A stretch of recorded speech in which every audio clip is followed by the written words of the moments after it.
Good morning, everyone. We are about to get started. Can we all stand for the national anthem, please?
Thank you very much.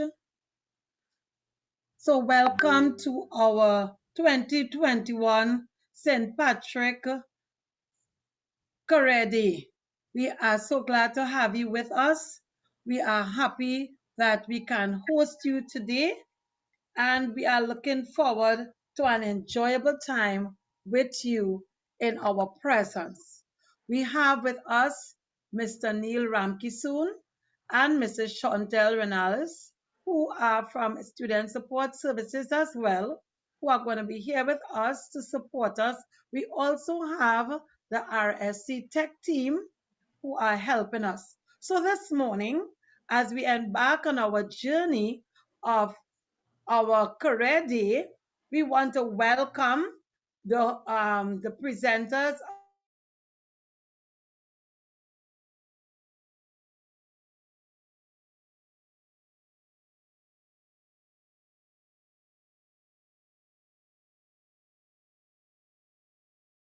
Go ahead. Okay. All right. So let me just begin sharing my screen.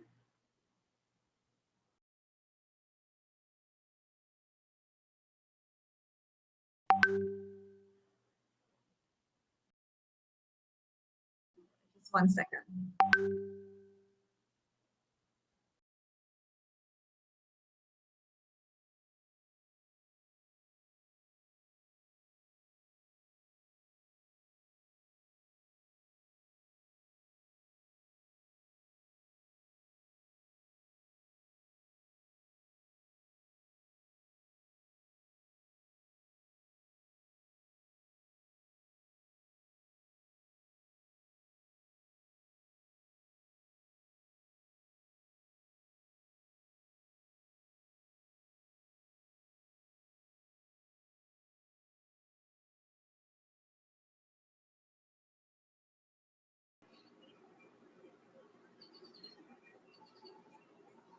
Pleasant good morning, everyone. I hope that everyone is doing well this morning.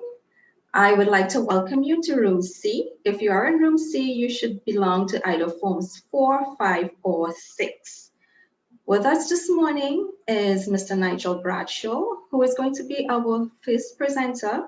He's the Student Recruitment Officer attached to the University of the West Indies. Morning, Nigel.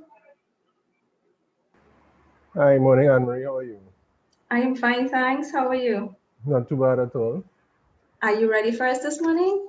As soon as you allow me to share my screen, yes, I will be. Okay, sure. Take it away, Nigel.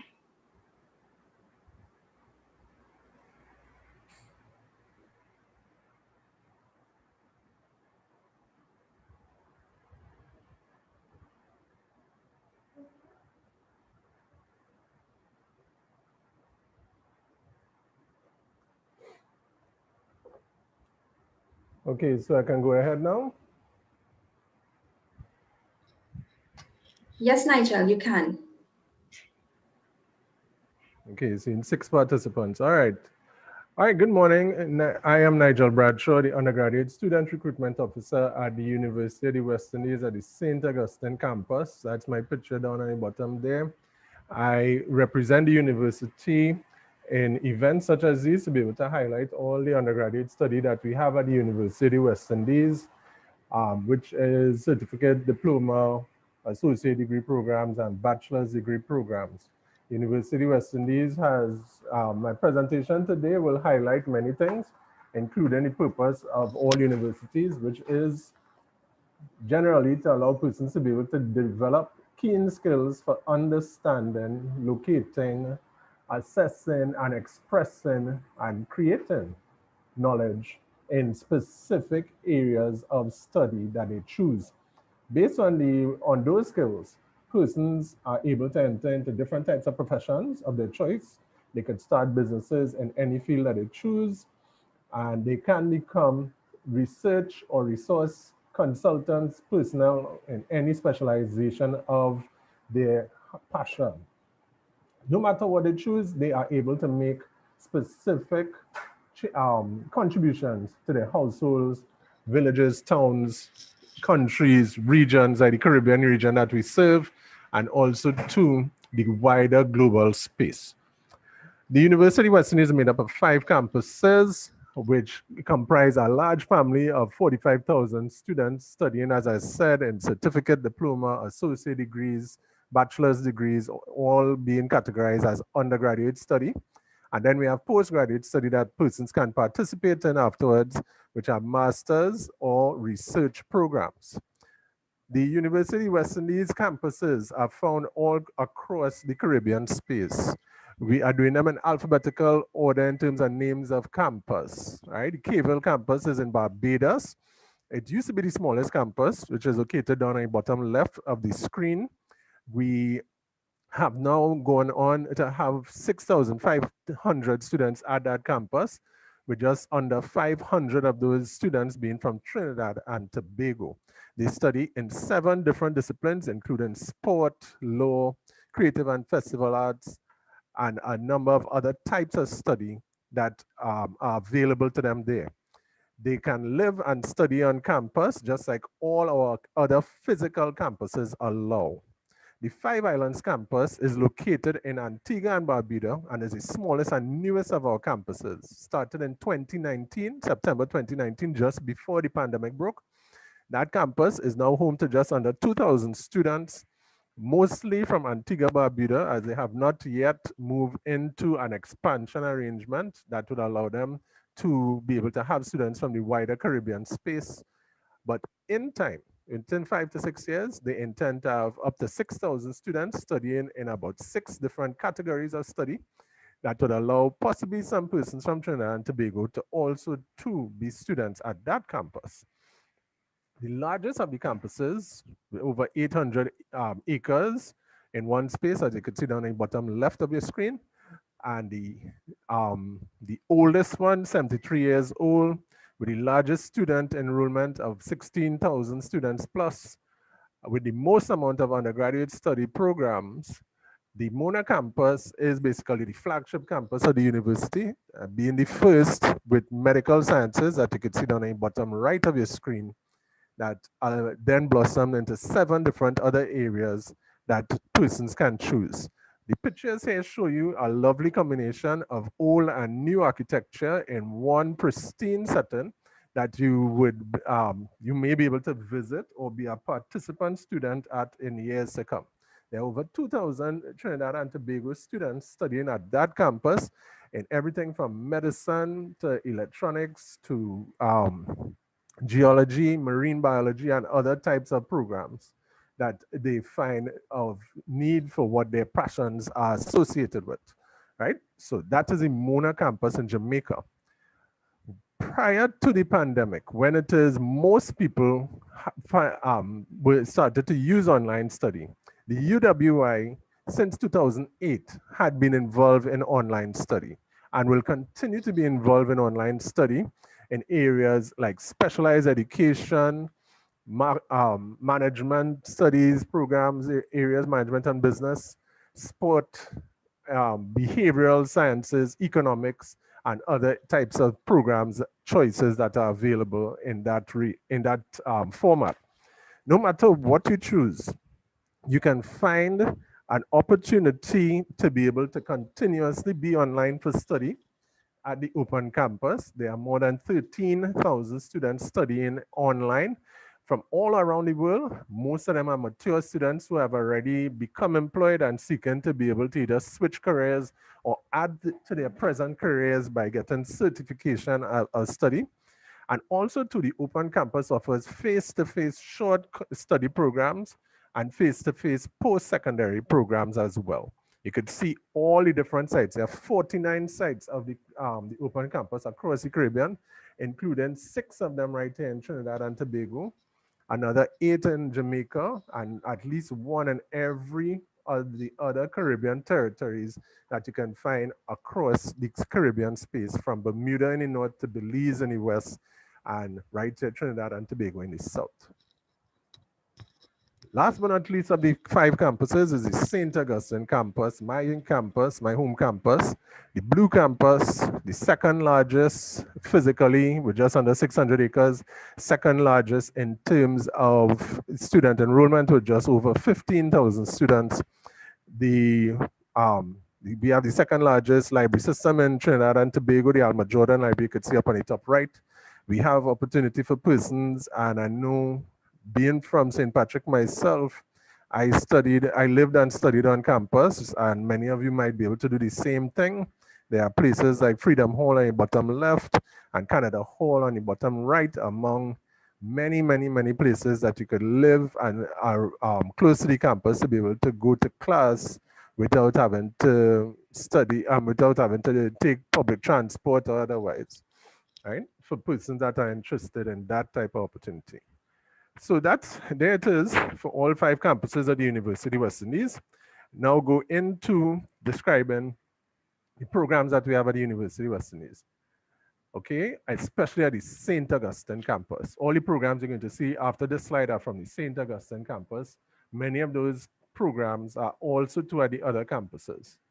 Okay, now all our programs are 3 years long, right? A minimum 3 years long. All of the programs require that you have as a basic qualification. You must have 5 CSEC passes, 5 CSEC passes, grades 1, 2, or 3. And all students in those 5 CSEC passes, they must have mathematics and English A. Right? Remember, our programs will start in September every year. So if you're applying for entry at any point in time, you're applying to start in September only. You must apply for the opportunity to be able to study. And all our degree programs require that you do CSEC as your first qualification, and you have a choice of the other qualifications that you do afterwards. The choices are you could do CAPE or GCSE advanced level subjects, right?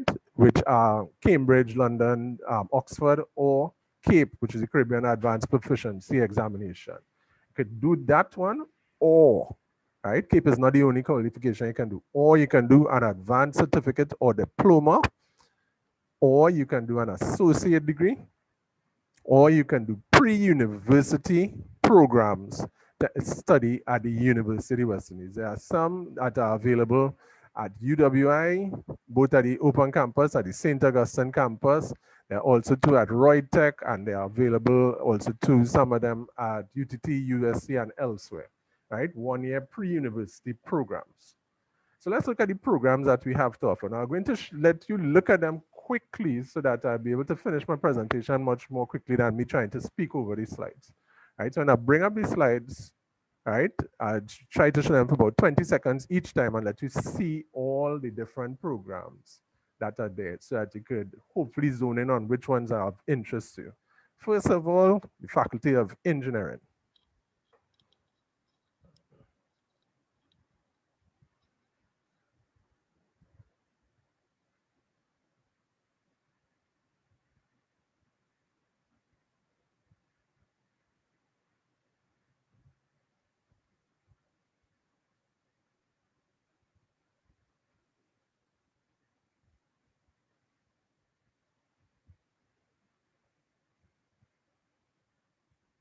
Okay, those are the programs in the Faculty of Engineering: Chemical and Process Engineering, Civil Engineering, Electrical and Computer Engineering, Geomatics, Industrial Engineering, Land Valuation Methods, Mechanical Engineering, and Petroleum Geoscience. Right? All of these programs require 5 CSEC passes, which will include mathematics, English, and then these other specific subjects you must have: chemistry, physics, and additional mathematics. All of you in Form 4, 5, or 6 seeking to do engineering programs at the university, you should have these subjects in your listing of subjects you are currently doing if preparing for CSEC, or you should have done them if doing CAPE. Okay? At the advanced level, if you're doing CAPE, doing pure mathematics, chemistry, and physics to seek to qualify for engineering. Or you're going to do after Form 5, you could do the City and Guilds Advanced Diploma offered by Trinsweiler, or you could do the associate degree that is offered at UTT, or you could do our 1-year pre-science program, or you can do our 1-year pre-engineering program if you have completed CAPE and seeking to qualify for the engineering faculty. Okay? So those are the subjects that persons should have if you're looking at engineering. Let's move on now to the Faculty of Food and Agriculture.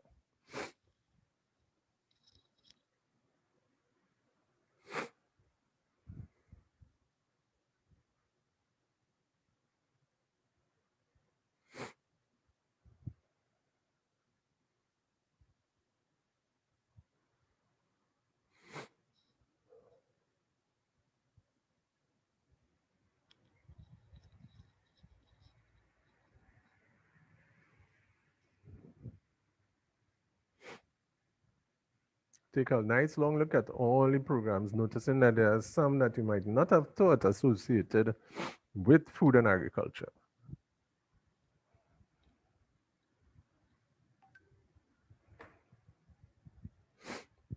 All of these programs in the Faculty of Food and Agriculture, again, require 5 CSEC passes, including math and English.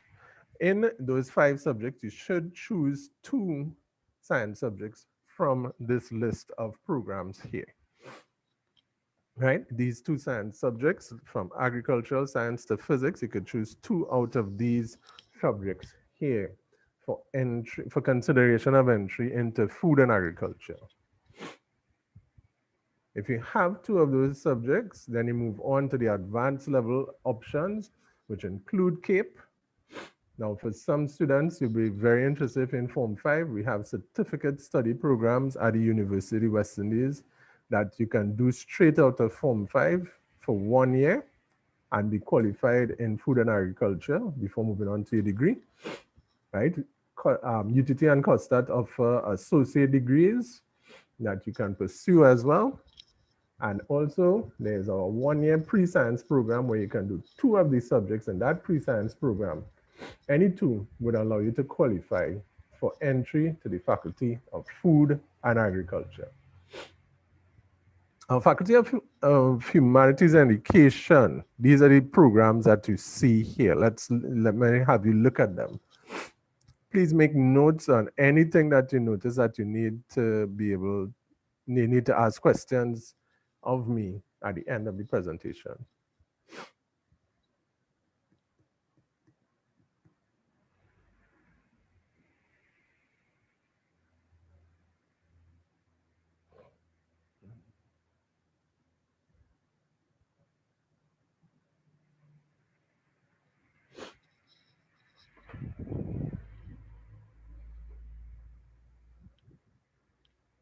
Okay, the Faculty of Humanities and Education has the longest list of programs for any of our faculties at the University of West Indies. These are just some of the programs that they have, the general programs that you can find.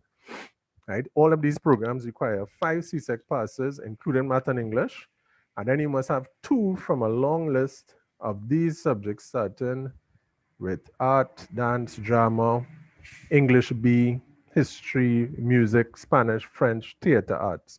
Any 2 out of these subjects, right? Any 2 out of these, plus English A, mathematics, and any other subject would allow you to be considered for the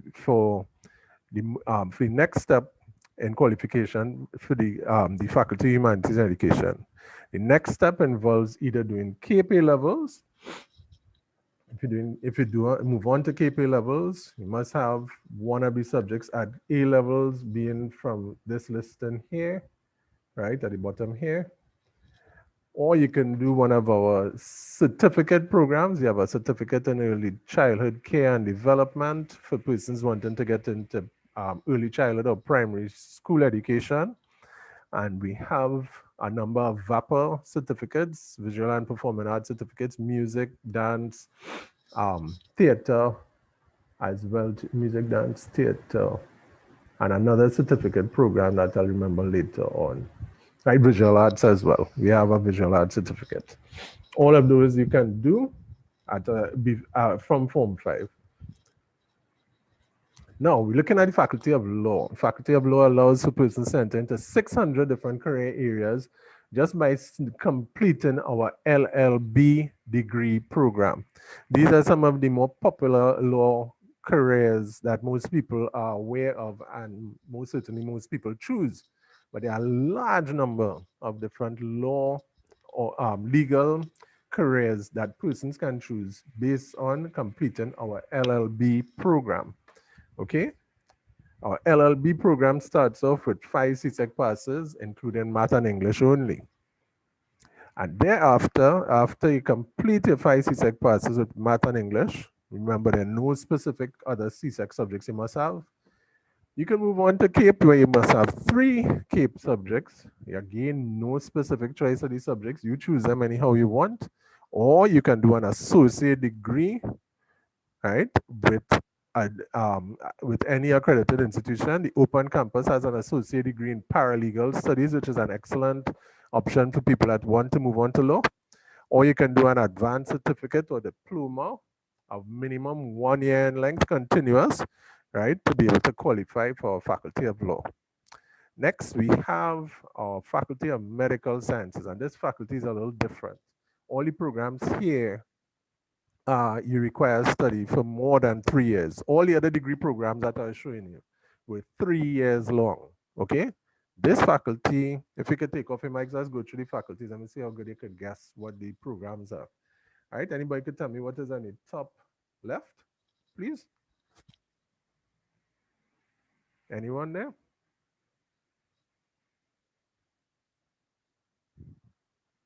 Hello? Okay, we have dentistry, then we have medicine and surgery, we have nursing, we have optometry, then pharmacy, and veterinary science as the options. Dentistry is 5 years, medicine and surgery 5 years, nursing is 4 years, optometry is 4 years, pharmacy is 4 years, and veterinary science is 5 years long. These programs all require that you do the pure sciences at CSEC, biology, chemistry, and physics. Many people overlook physics, and physics is absolutely required, right, for these programs, okay? After those completed at CSEC, you move on to do biology, chemistry, and any other subject, okay? Now, if you're going to do optometry, you should choose physics, biology, and another subject, okay? Just letting you know that. You have the option also to do those advanced level subjects in our pre-science program, or you can choose the COSTAT triple major associate degree, which allows persons to be able to study in biology and chemistry over a 3-year period after CSEC to qualify for the programs. Now, I want for you all to hear me closely with respect to the nursing program. Our nursing program is the only degree program which you are allowed to start immediately after CSEC. The nursing program is the only program you're allowed to study right after CSEC. The requirements for the nursing program are CSEC passes in mathematics, English, and 1 science subject in the 5 subjects that you will have minimum, right? Math, English, and 1 science subject in the 5. any one of these science subjects, biology, chemistry, HSB, integrated science, and physics. Any one out of those would be allowed in year 5. If you have more than one, excellent, no problem at all. But you must have at least one.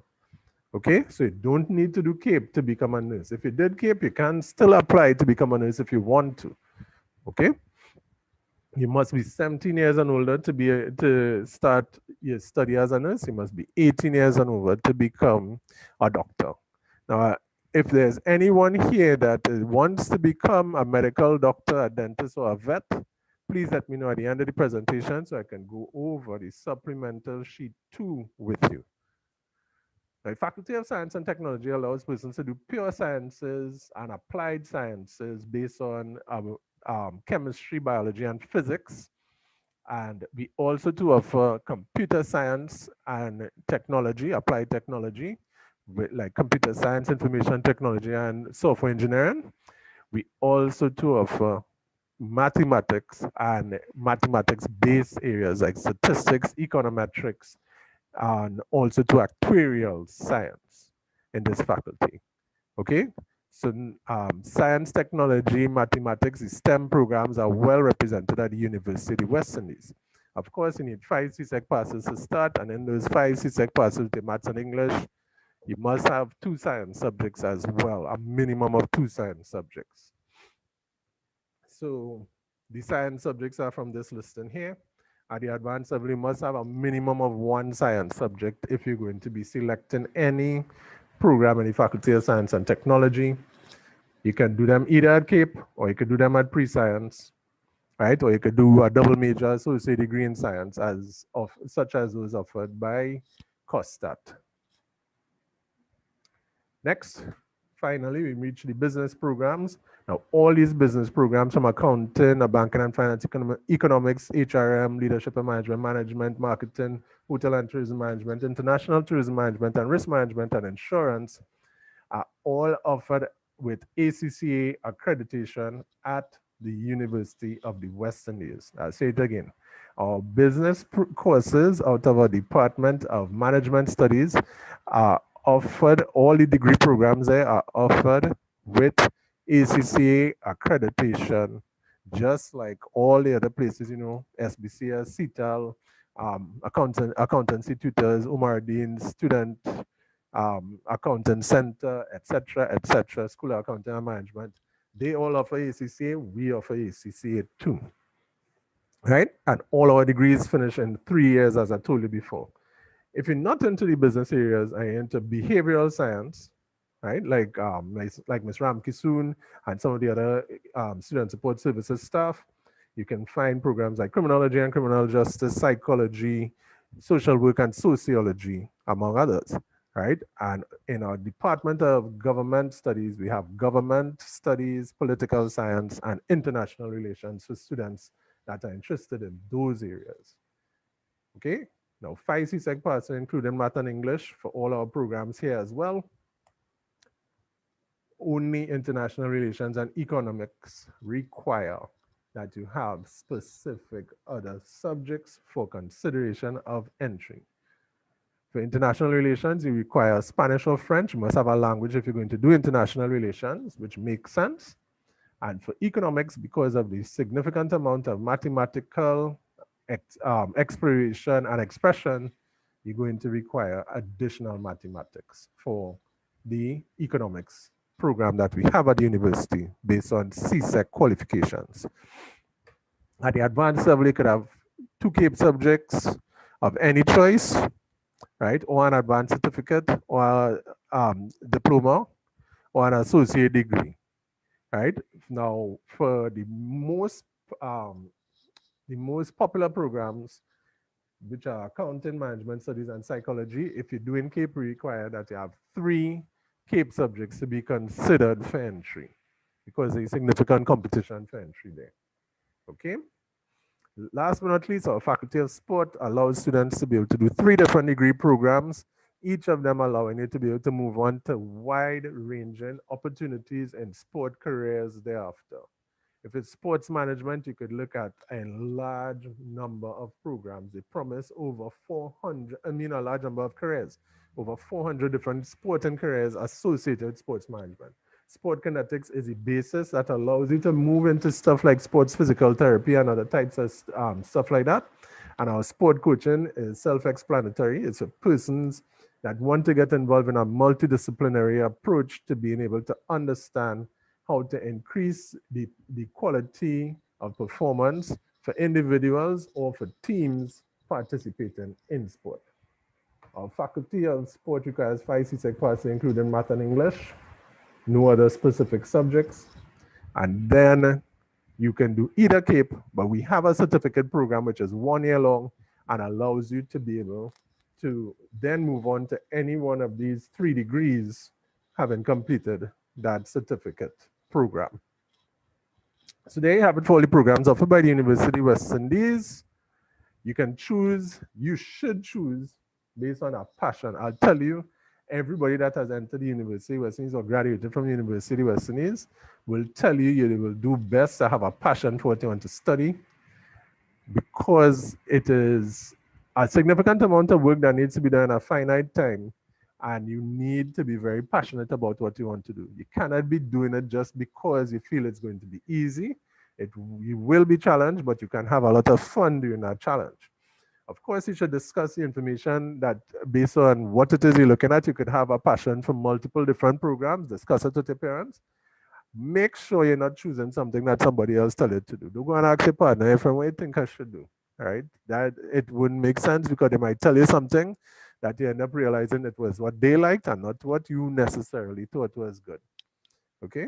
Spend time with persons like Ms. Ramkisoon and the guidance officers and support staff at your schools, right? To be able to find out a lot more about how to be able to go through this process of selecting. There are a lot of different things that you're not yet aware of that they can help you out with. There's some of the most excellent resources that they are available for that purpose, right? So we can be found online via our website, which I hope most of you have visited so far. If not, you may have visited us on Facebook or on Twitter, but Instagram seems to be the one that is most popular with persons in the age group of the audience here today. And last but not least, this is my email address for students that want to get in contact with me and have not yet done so. I can be reached 24/7, 351 days of the year, right? Public holidays are not the best days to reach me, and not because I really prefer that you take the time out for yourself to rest, relax, and recuperate from every other stress that you're involved in. Okay, that's my email address. And at the end of my presentation, now it's time for your questions. All right, let's get your questions, peeps. Only 7 participants. Rain kept everybody inside in the beds today, boy.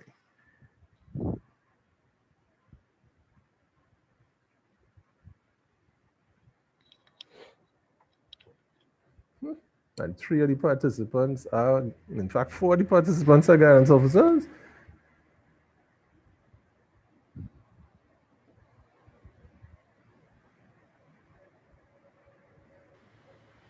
Hi, Nigel. You are being streamed live so that the kids will post their questions and the questions will be relayed to me and I can relate to you.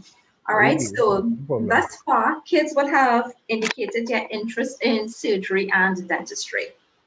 Surgery and dentistry, okay, so they saw the subjects that are required, right?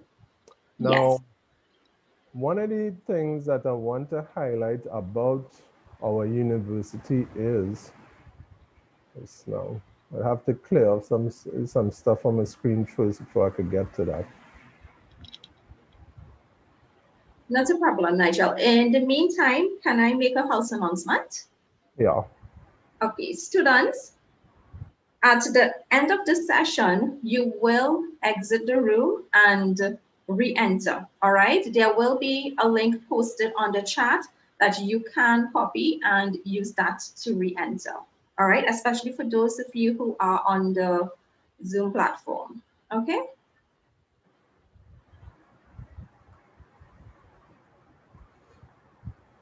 Trying to be able to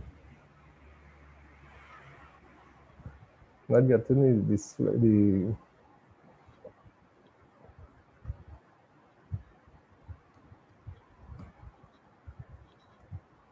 oh well.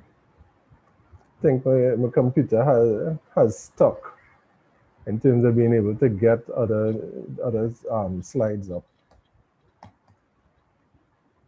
But which is, I could go through one thing with the students. There's a supplemental sheet number 2. If you got my email address, please send me a request for those students that want to get into dentistry, want to get into medicine and surgery. There's a supplemental sheet number 2 that you must complete, which you should start sometime before it is you are ready to apply. It's significant requirements to be able to complete that document, and it's compulsory for entry in veterinary medicine, dentistry, and medicine and surgery. Okay, so using my email address, please send me indication that you're interested in those programs and that you would want the supplemental sheet 2 for me to send to you. Okay, any other questions, Anne-Marie?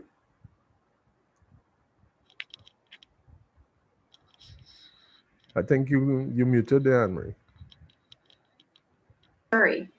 The next question would be about extracurricular activities. Right, that's on the supplemental sheet number 2, and only for medicine and surgery, dentistry, and veterinary medicine do you complete extracurricular activities, right? On that supplemental sheet number 2.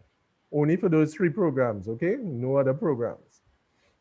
What are some of the extracurricular activities offered on campus? On our campus, whatever okay, I can put them under categories. There are sporting extracurricular activities. There are philanthropic extracurricular activities such like Habitat for Humanity and other types of groups that look out for persons in that are challenged in one way or the other. We also too have academic type of extracurricular activities. Every department, so like you have the Department of Chemical Engineering, they would have their own group. They would have the Law Society for law students. You have the Paraclinical Student Society for medical students. You have the Faculty of Sport has a sport and careers, the grouping. Lots of every faculty, every degree program has extracurricular activities. Every faculty puts on activities as well associated with what they have, like the veterinary school puts on a veterinary day. We have also too, we have World Chocolate Day put on by the Cocoa Institute, etc., etc. Every single day, there are a number of activities that you'll be able to find to participate in. And students, you have to look in your email to be able to see what is happening on the campus on a daily basis. Your email is not a Yahoo or your Gmail email. It's a UWI email. It will be sent to a UWI email once you're a UWI student. Okay, great. We also have students posting on interests in psychology and marketing. Okay, psychology and marketing require these to have the same requirements. 5 CSEC passes of any, including math and English, any other subjects you want to use to make up those 5, it's your choice. At the advanced level, you can do CAPE, or you can do an advanced certificate or diploma or associate degree to qualify for the degree program. The degree program is 3 years long.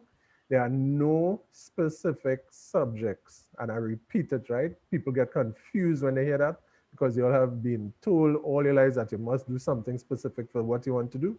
There are no specific subjects to choose for psychology, no specific subjects to choose for any of the programs in the Faculty of Social Sciences. That includes marketing. Even if it is you're going to do management studies or business, you don't have to choose POE or POB or MOB. Whatever you chose, we would allow you entry once you have the 5 CSEC passes, grades 1, 2, or 3, including math and English, advanced subjects, certificate, diploma, associate degree in any field, subjects in any field, right? Once you have you completed those and you apply on time, we will grant you entry to be able to pursue them. They are 3-year degree programs. Thanks for sharing, Nigel. We also have questions. How many subjects do you need to become a fireman? And what about a soldier? Well, we have soldiers and firemen attending the university who are already qualified as firemen and soldiers. Some of these soldiers are, so many people from the regiment are in engineering, they're in food and agriculture, they're in criminology and criminal justice. We have firemen in chemistry and management, also too in other types of areas. right? But we do not train firemen um, or anybody in the protective services, prisons officers, customs and excise, none of those. We don't train those persons. The air guard, etc. I'm sure you all will have a part where it is they'll get to find that information out. Yes, yes, we do. We do. But Yeah. these were questions that were posted for you. So Yeah. what you are saying is that whilst they are professionals, they can also engage in tertiary education based on their particular interests. Yeah, and sometimes they do receive scholarships from the protective services. We have a lot of police officers that enter the faculty of law for that purpose, right? And they are given scholarships by TTPS to be able to qualify for study there. Okay, great. Mhm. Someone has an interest in sociology. Anything you want to tell them about the sociology program? Okay, 3 years again, very much like the psychology program, but there are specific programs. Like as I'm certain all the student support services staff could tell you, right? Psychology would deal more with persons at the individual level, and sociology deals with groups and groups of persons that are associated by a number of different types of parameters then, right? But the sociology degree is a very highly recognized degree at our campus. You can move straight on to a PhD in that field. We have some very big name sociologists in our campus, and now too, with the One University platform, you can attend classes that would have faculty from other parts of the world lecturing in that field and in other fields as well. Right, so it's 3 years, gate approved, means that you can get up to 100% of your tuition course off. Yeah. Okay, great. While you're on the behavioral sciences, Nigel, there were questions regarding criminology as well and forensic science, a little bit more into the science, but around criminology. All right, the criminology program again, same thing. You will be looking at a lot of stuff associated with governance systems and how these have impacted people sociologically to be able to create different types of statistics associated with the study of criminology. Okay, everything including our penal systems, regulations, things that like in modern day, in our modern arena, you'd be looking at things like Zessa parties and that kind of stuff associated with criminology, right? Why people have what is cabin fever and why it's associated with the likelihood of persons wanting to get outdoors and participate in activities that they should not be involved in. That's just an example of criminology. For forensic science, persons analyze CSI has impacted more students than ever before to be able to want to get involved in forensic science. Forensic science is available as a further qualification after you have studied science, right? That forensic science portion, you cannot, you'd have to be very good in terms of stuff like biology and chemistry in particular. Or biochemistry degree leads afterward biology or chemistry, or double major in biology and chemistry, or biochemistry degrees. They lead on to a master's qualification done at the Mona campus in forensic science. It's an 18-month study program that will prepare persons at a number of different levels to be able to understand the law and regulations in the Caribbean space, and also to the application of science for forensic work that will be able to be utilized for the detection of criminal activities, in the detection of criminal activities, right? So must do the science degree first, then the forensic science degree master afterwards, okay? Excellent. Your next set of questions are surrounding computer science programs. Do you offer any development and training for gaming? Okay. Go ahead, you have another one there, Anne-Marie? Yes, within that same area. I'm looking for it, Continue, Nigel. I will find it. I have a whole host of questions. All right. One of the things I would love to highlight is from my own experience and observation, a large number of students doing computer science. But I shouldn't say a large number because unfortunately, not many people choose it, not sure why. right? Everybody has a computer, a laptop, some type of device and utilize these, and not willing to get involved in being able to understand how to participate in the development of software for our needs and that type of stuff. The students that do, we have a very, very high rate of those students leaving the degree programs and entering into employment, significant employment to very, very high paying jobs, and or becoming entrepreneurs in computer science, especially involved in managing network security, social media, developing specific platforms and marketing and all that type of stuff. Just say it this way, computer science students can work in any field that they want to. Recently, the Attorney General's office, the only persons hired this year by the Attorney General's office were computer network engineers, right? Believe it. So in the law field, right? Just to give an example. We have a software technology program, which is 2 years at the St. Augustine campus and then 2 years at the Chinese Institute of Information Technology for doing mobile networking software management.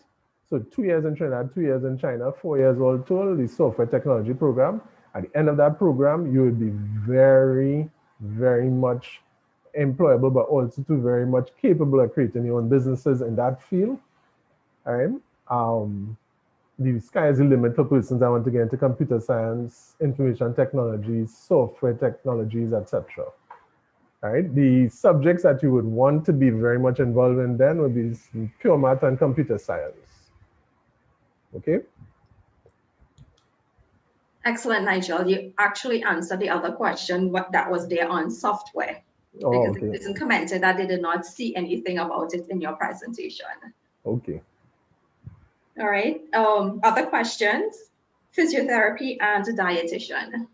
All right. They're in two different faculties. Physical therapy, right? In fact, you could do physical therapy as a full degree in the Faculty of Medical Sciences in Mona campus. Now, folks, I don't want you all starting. I can't go to Jamaica, that's too far. No, I remember what I said.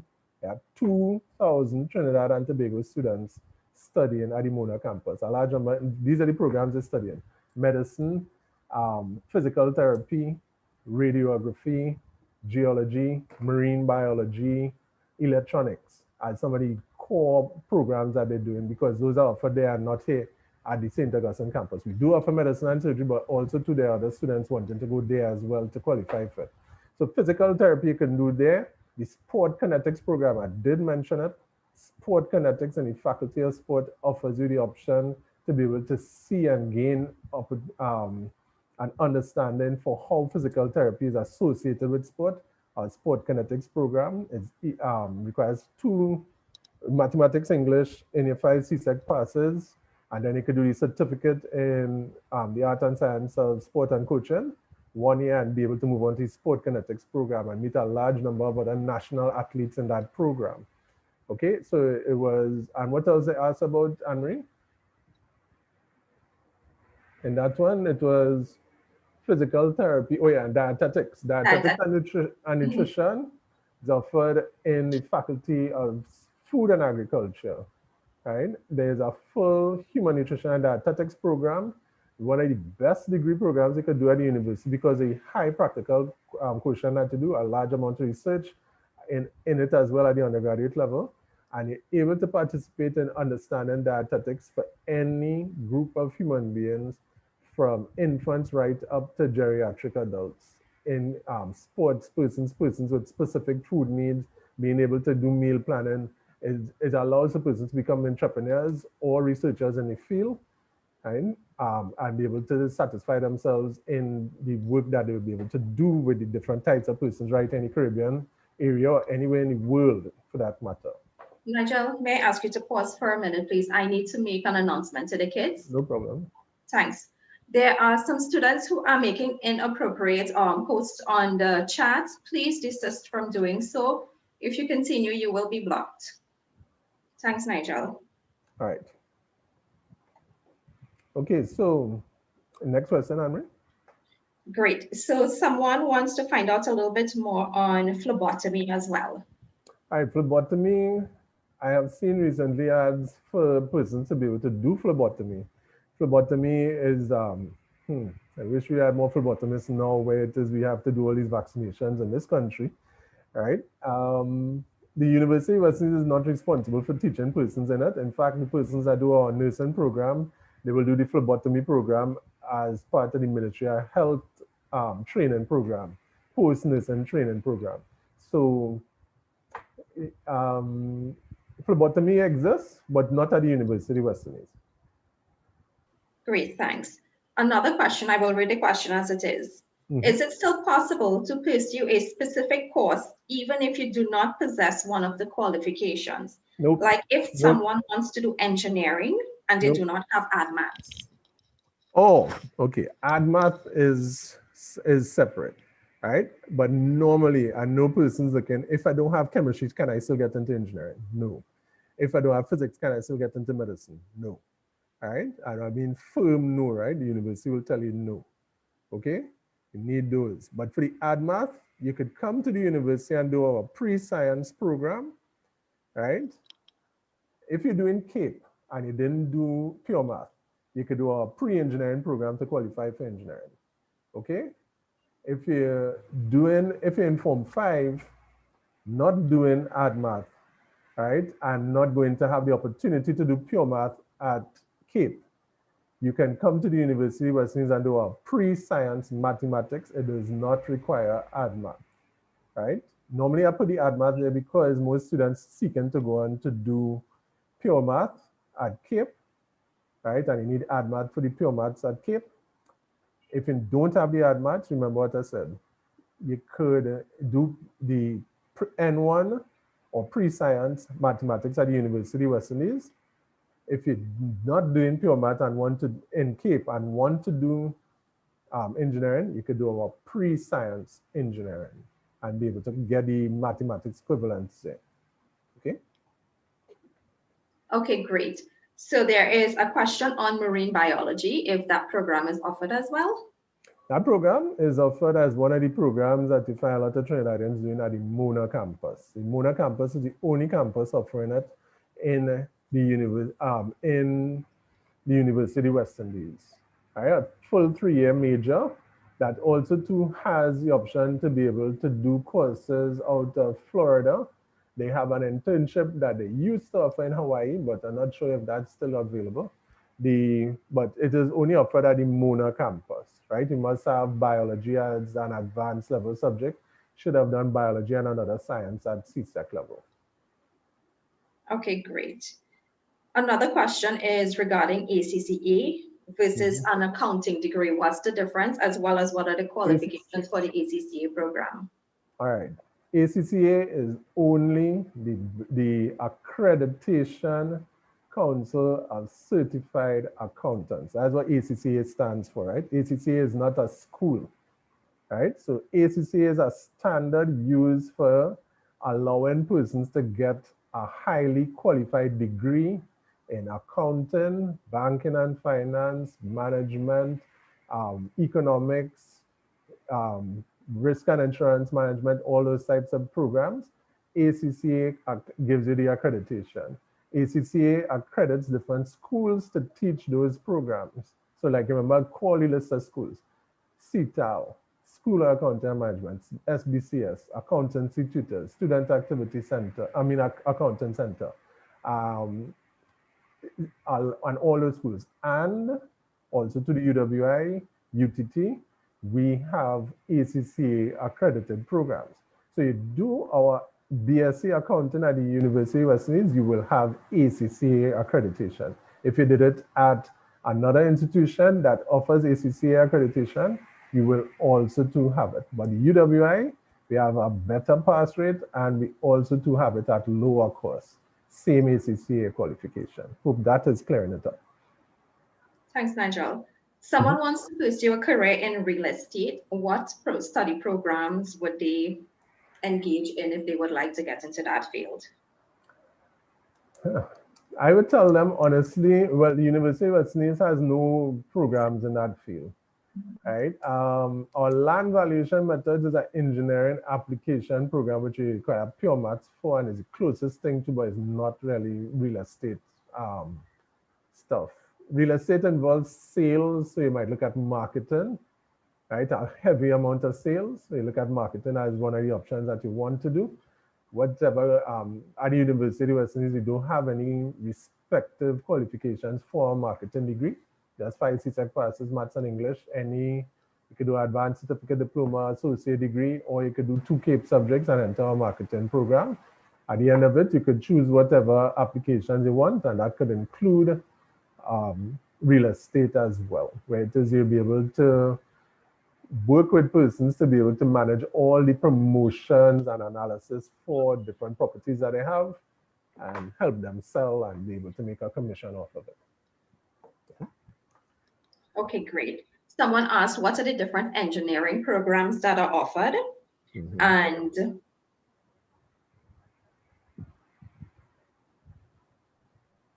What are the different ones? That's the question. yes, the different engineering programs that are offered, as well as a little bit on geoscience and no, we just answered that, right? Geoscience and geology. We have a petroleum geoscience program as one of the engineering programs at the University of West Indies, right? In fact, I want you all to take note of it. And I did share it with all the student support services staff yesterday. Tomorrow evening at 6 to 8, we have our Faculty of Engineering open house, right? And all the engineering programs, you'll be able to find information on all the engineering programs available at the University of West Indies, meet students and staff from that faculty, right, during those 2 hours, and you get to find out everything about the engineering programs. I think that's the best answer I could give. If any one of the student support services staff could share that in the chat, the information that I shared yesterday with respect to the Zoom link for it. And if the students want, you could visit our Facebook page or our UWI page. And the Facebook page is the better bet, or the Instagram page, and you could get the links for the virtual open house for engineering tomorrow. Excellent. Now, there are a few general questions, Nigel. Can you apply to the university to pursue law if you are finished with CSEC? No. Do you need CAPE? You need, like I said, with our degree programs, right? Let's get it clear again. All our degree programs require that to do CSEC and some other qualification of your choice. The choices that you have are advanced level subjects done at CAPE, or the British equivalent of CAPE, which is the GCSE. That's one option. You could do an associate degree, or you can do an advanced certificate or diploma, right? And this is for law as well, right? Or you could do a pre-university program. We don't have any pre-university programs specifically for law, but we have an associate degree at the open campus called Paralegal Studies. If you go to the UWI Open Campus website, you go into the programs page, you'll see in the top 3 listings that they have there, the associate degree in paralegal studies. That gives you a qualification directly to the law degree, right? I know persons want to get away from CAPE, but hear me out now. CAPE remains free for all of you. Everything else that you're going to study is going to cost you money, and that's something you must discuss with your parents. Okay, everything else is going to cost you money. Even if you take it up at GATE, GATE is going to tell you that you either get your associate degree or certificate or diploma on GATE, or you get your degree program on GATE. You have one or the other. You can't get both of them on GATE. So please be aware of that. Okay? Excellent. Another question is, what sort of extracurriculars would admissions be looking for students wanting to pursue studies in the medical sciences? They all listed on supplemental sheet number 2, right? You have 7 different areas that you must satisfy. These are including voluntary work in the medical sector for a minimum of 6 months, work experience for a minimum of 6 months, participation in VAPA areas for a minimum of 6 months, leadership qualities for a minimum of 6 months, community awareness work for a minimum of 6 months, etc., etc. The supplemental sheet number 2, just send me an email and I'll send it to you, and you go through all the headings and you'll see exactly what you have to do. You must fill all the areas if you stand a chance for the medicine and surgery, dentistry, or veterinary medicine programs. Okay, excellent. Someone is asking for information on linguistics and music. At To last. share a little bit more on the program. No science, at last. Linguistics. So linguistics is all about the way in which we understand the general phonetics associated with the English language or other languages. Okay, the history behind it, the sociological and societal stuff that means why a Belgian speaks like this and a Jamaican speak boy, what a go on, and so on and so on. Those are things that you get to understand from linguistics. You get to see the expression of linguistics also too in the different subjects, in different literatures that you do at the University of West Indies. Linguistics and what's the other one, Anne-Marie? Music. Music, all right. We have a certificate in music that you can do immediately after Form 5. You need math and English.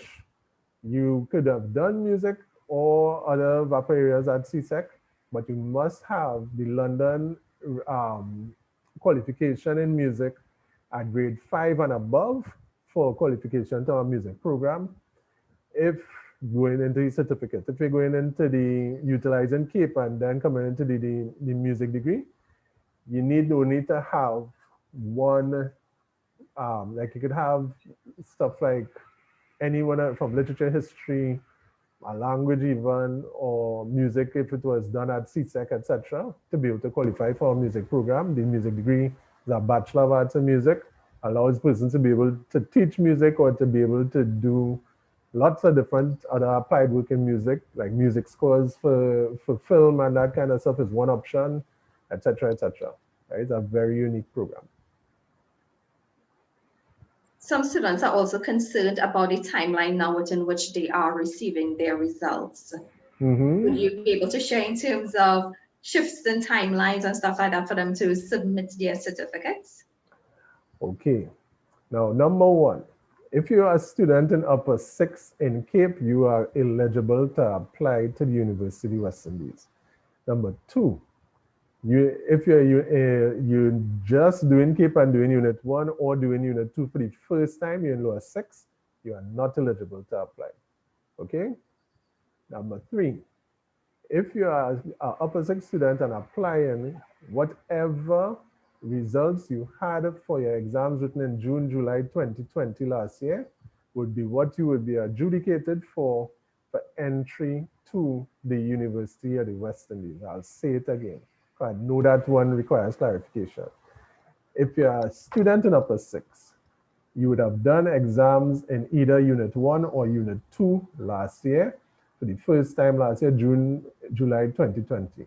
The results for those subjects are what you must submit to the University of West Indies, and you will be adjudicated on those for entry into the programs beginning in September of this year. We started our programs in September of this year. Now, we recognize that a large number of students, they did request queries on the grades because of all the tantana with CXC last year. Because of that, certificates are not yet available for the majority of the subjects written last year. We appreciate that. We ask you to send in your grade slips. Once it's a certified copy, certified at the school by a principal or vice principal or a justice of the peace or a commissioner of affidavits or a notary public, right? Any one of those 5, right? You utilize, get your grade slip certified. However, as soon as CXC sends you your certificate, please immediately send it to the University of West Indies. It must reach us before August the 9th of 2021, right? Please send it. Now, you can receive an offer previous to that. You can receive an offer based on submitting your results to us. However, the offer only stands once you get your certificate to us.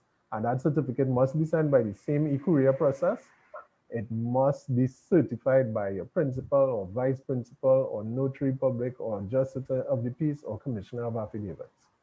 Right? It must be a copy. It must not be the original. Don't send us the original because you will have to resend it again. Send a copy that is date, signed, and stamped by any one of those 5 people: principal, vice principal, justice of the peace, commissioner of affidavits, or notary public.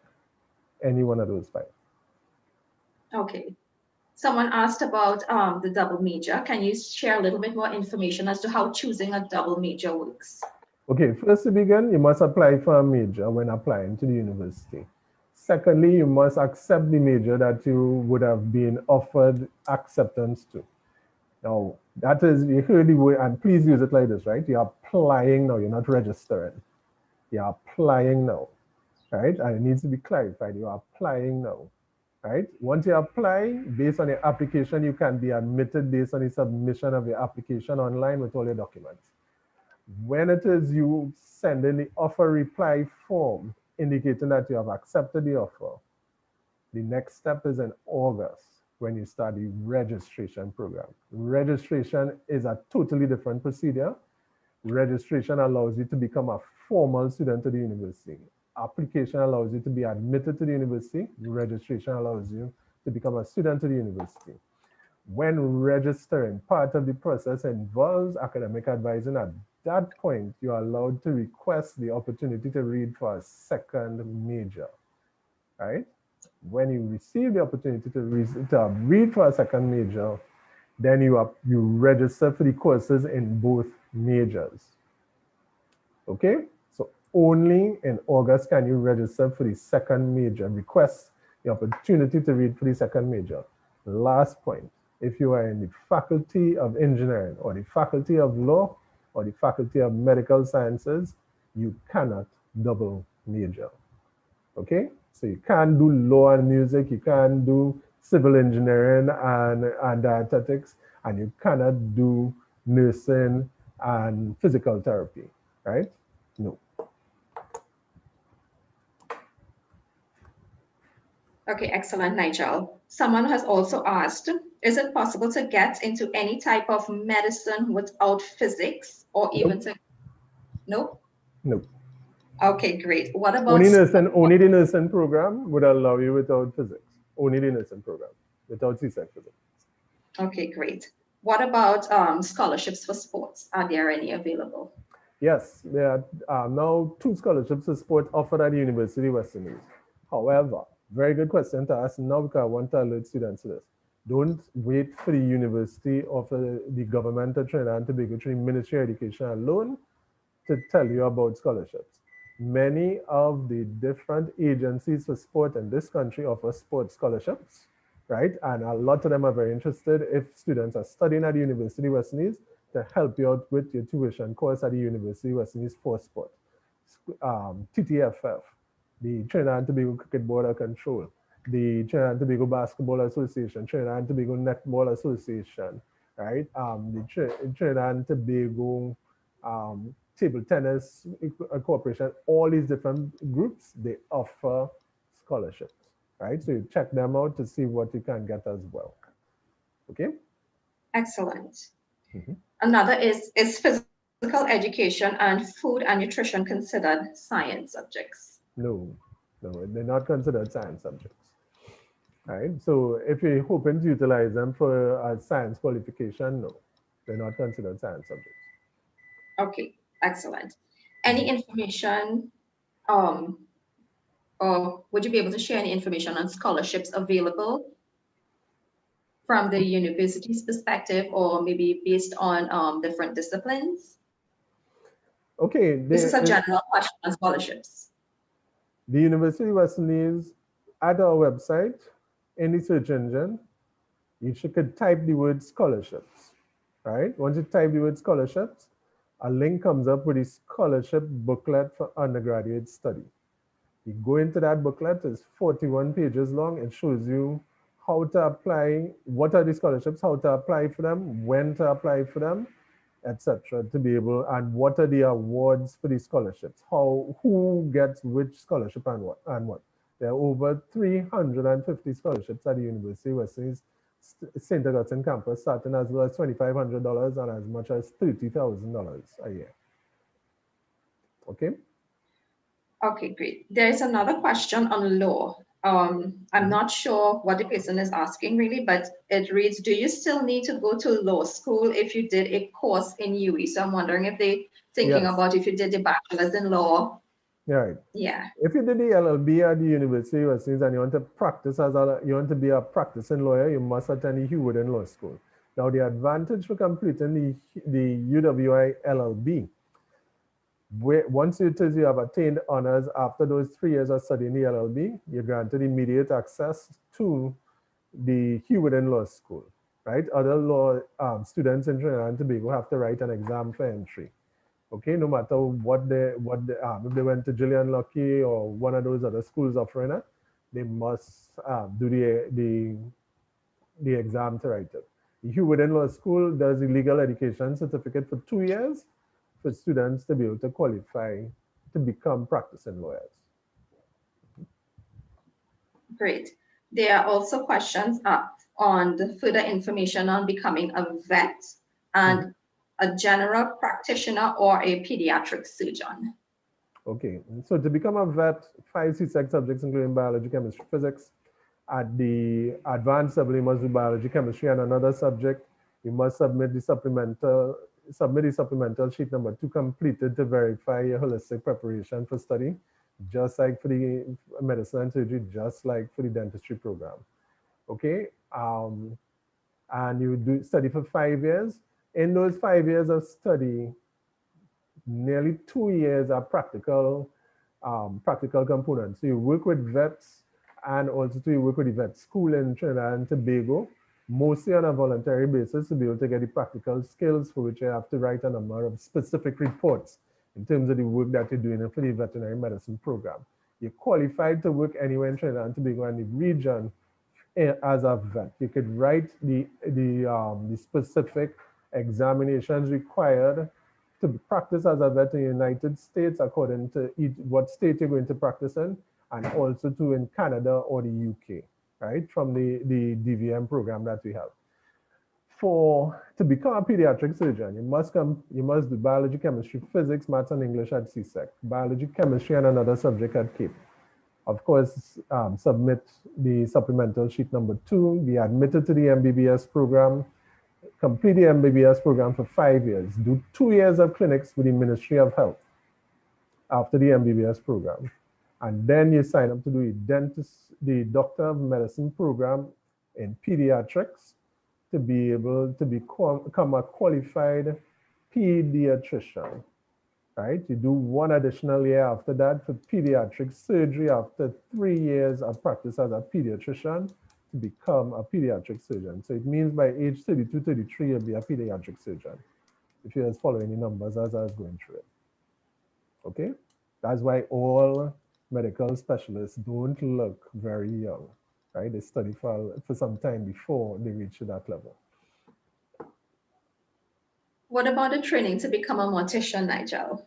No, we don't train persons to become morticians. We train them to become forensic pathologists, right? Which would mean that they could do full postmortems for any type of, and be able to do more than just deliver the death certificate.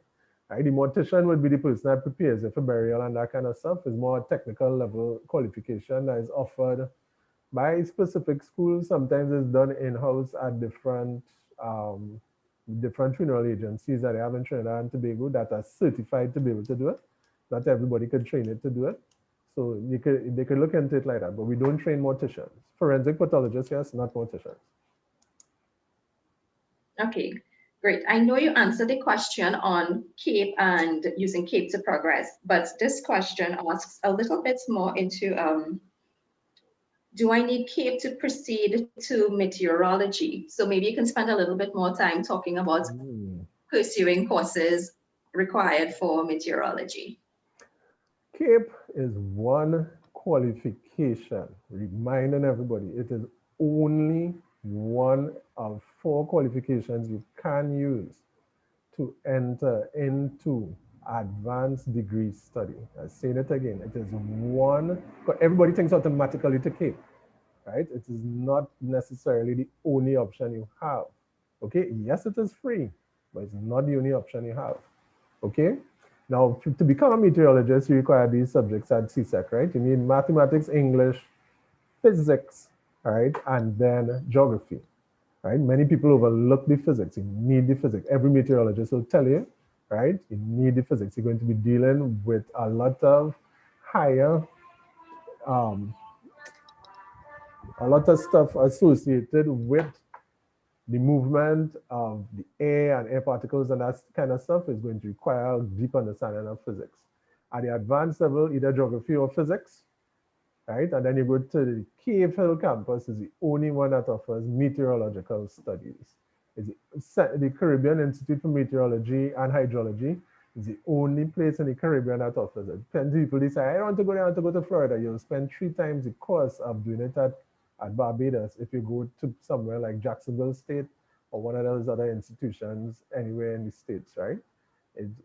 And you will be able to automatically practice in meteorology in the Trinidad and Tobago and the Caribbean. Okay, so persons that are interested in that, physics and chemistry, physics and geography, either physics or geography at advanced level, if you're doing CAPE or GCSE, or you're doing our N1 program to be able to get the qualifications, right? And then you move on to the Center for the Caribbean Institute for Meteorology and Hydrology at the Cave Hill campus to be able to do their 3-year degree program in meteorology. All right. Nigel, we are under 10 minutes, so I'm going to quickly go through some of the other questions. Persons are asking about visual. Yeah, right. Visual and performing arts. Can you give a little bit more information on the visual and performing arts? Someone also asked, can you do a science-related area with an art-related area of study? Okay, yes, you can. Now, the University of West Indies offers all these different areas in visual and performing arts, right? We have film study, right, which created Santana, right, and also to allow for a number of students to work on, was it Moon Over? A number of different Caribbean-based movies. They have a number of students from our film program that worked in that area, right, including some that went to Cannes Film Festival recently in France. We offer visual arts, theater arts, music, and dance, right, as degree programs, Bachelor of Arts in those areas, okay?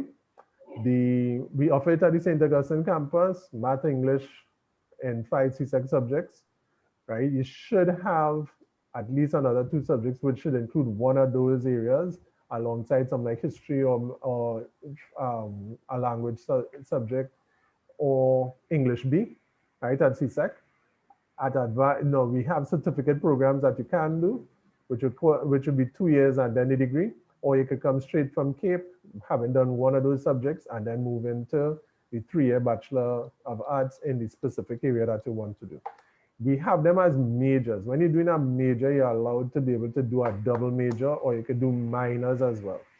So you could do a Bachelor of Arts, let's say dance, which is a dance major, and you could add another major, like let's say, not sure what the student would be interested in, it might be something of another area, in another area, another faculty, that is possible. Okay, so yes, you can do it. Or they can add minors in 2 fields. Like they could add a minor in psychology, you could add a minor in entrepreneurship if you want, across, so you'll be studying in 3 different faculties there, right? The option is there for you. And a little bit more on photography as we enter the arts, Nigel. All right, photography is part of our film degree. You would be doing both moving and still photography in the film production area. They recognize the need for persons to be able to express themselves at both levels, sorry.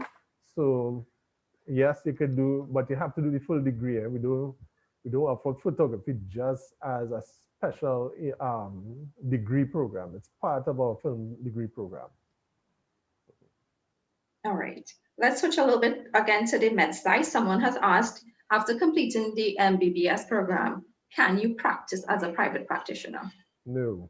Must complete 2 years of the clinics first, and then you have to do the family doctor master's program, right? Doctor in family. They have another one too. Both of them are 2 years masters. Before it is, you could be certified by the medical board to practice as what is called a medical doctor, right? You can't just do the MBBS and do it. Now, some people do it and do it illegally. If they're caught, they get stripped of the qualification. Okay, so like we see some persons that work to be able to assist people with getting specific tests done and that kind of stuff. You're not allowed to do it, right? You don't have the legal ability to do it. If you're found out, you can be stripped of your qualification and barred from being able to do it ever again. Thanks, Nigel. Mhm. Another question is, if you do not have a foreign language, can you still study international relations? No, you must have it, Spanish or French. We have the opportunity for persons to be able, at our Center for Language Learning, you can do 1 year in conversational language. We have Cantonese Chinese, Mandarin Chinese, Yoruba, Arabic, Spanish, French, Korean, Japanese, a number of those languages. But primarily, the languages that are found in the Caribbean, other than English, so you're looking at Spanish and French in particular, right? Or Dutch, because the Dutch Caribbean, Antilles, yeah, you find in St. Martin, Aruba, Bonaire, Curacao, that kind of thing. Suriname, and yeah, that kind of stuff. Okay, Nigel, we have about 3 more minutes, but students are asking for your contact information as well. So if you do have access, would you be able to share it for them as well? Where in the chat? They could see it in the chat? Yes, they can. Just and while we are, sorry, while we are on that, can you talk a little bit more on qualifications for business and finance in terms of if you want to get into that career field, what are some of the programs that align with those areas? Once again, it's in the Faculty of Social Sciences. 5 CSEC subjects, mathematics and English, any subjects of your choice, you choose, not us, right? Must have 5 CSEC passes. At advanced level, you can choose CAPE or GCSE advanced level subjects, or you can choose an associate degree, or you can choose an advanced certificate or diploma, subjects of your choice. You choose, not us. We won't tell you what you need to have, okay? So you notice, I haven't said anything about POA or POB or MOB or Econ, right? You choose what you want to do. So it is a very general thing. We start off in year 1 with a level playing field with an introduction to all these areas, okay? So students of any type could be able to enter into the Faculty of Social Sciences to do our management studies programs, our banking programs, our risk and insurance management, our hotel and tourism management, which includes 1 year in Trinidad and 2 years in the Bahamas. We have also 2 accounting, leadership and management studies, etc., all ACCA accredited. The qualifications, math and English in your 5 CSEC, advanced level, any choice that you want, any grouping of subjects that you want. No specific subjects required. Thanks so very much, Nigel. We are almost at our time. We're just like about a minute away. I know that your contact information is there and you are always open to our students interacting with you, sending their questions via email, right? And you get back to them within a very short space of time. So for students whose questions were not answered this morning, I do apologize, but feel free to contact any of our student support services representatives attached to your school or Mr. Bradshaw, and I am sure some of your questions will be answered. Nigel, any closing remarks for us? I want to thank everybody for making me as thirsty as I am right now with all the questions that I had to answer. I'm very pleased to know that out of St. Patrick, there are so many students that are so deeply interested in the University of the West Indies. All right. I do hope that all of you do attend at some point in time. Remember that GATE still exists and that it can facilitate a large number of you to be able to access the university West Indies for very affordable rates.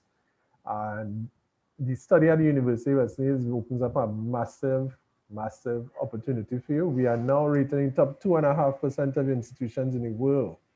We've moved up from 4% to the top 2.5%. It's a really prestigious university at this point. Right? The qualifications are well recognized. So it's a great choice to make for very low cost. I encourage you to become just like the other students who have graduated from the university, right? Like all your student support services staff. I'm seeing people blushing right now, right? Only this. Right? I'm really, really, really thankful for the opportunity to have presented to you. Do have a pleasant day and stay in contact with me via email.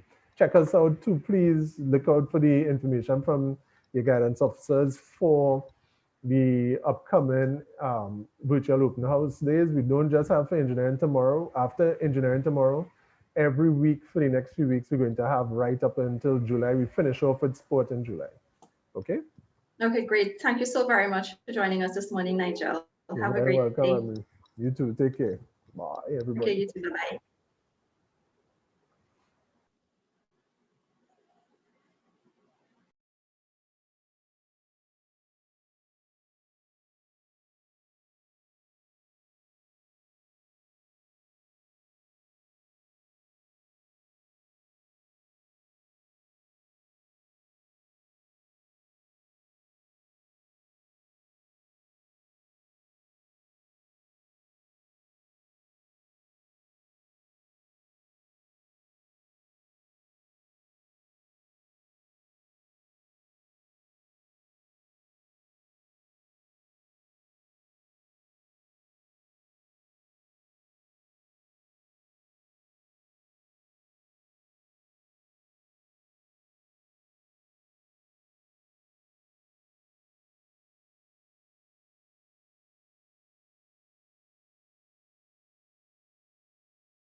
Hi, good morning, students. Welcome to our career fair this morning. You are in room C, and if you're in room C, you should be from forms 4 to 6. All right. Our next presenter this morning will be Ms. Davy Ann John. She is accompanied by other members of the Southwest Regional Health Authority. Ms. John, are you with us?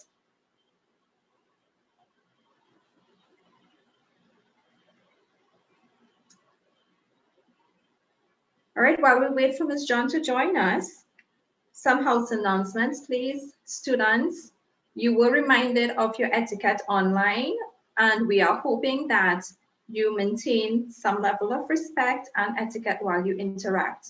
Okay, you can start posting your questions on the chat as well within 5 minutes of our end. All right, we will start taking questions at around, let's say, 12:15. So you can start posting your questions then. As much as possible prior to that, please refrain from posting comments on the chat, especially inappropriate comments. I hope that you guys enjoy the presentation and that you do comply with being respectful towards our staff members as well as other persons who are tuned in. All right, Ms. John?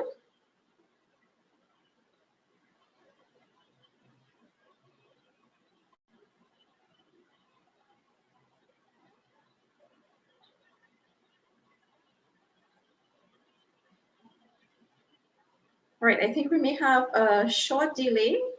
All right, so in the meantime, think about some of the questions you may have if you are interacting with someone from the Regional Health Authority. All right, what are some of the different things you may expect if you are pursuing a career with one of the Regional Health Authorities? Okay.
All right, good morning, Ms. John. Are you hearing me?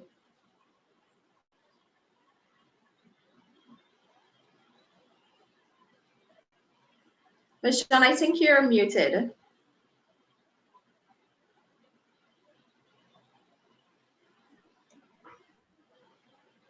Okay, great. I think, yeah. Can you hear Ms. me? John? Yes, I am hearing you now. How are you? I am well, thank you. I do apologize. We seem to be having some challenges with technology this morning. That's quite okay. All right. I will give you the opportunity to introduce the members of your team as well. All right. You are presenting with our Form 4s to 6s.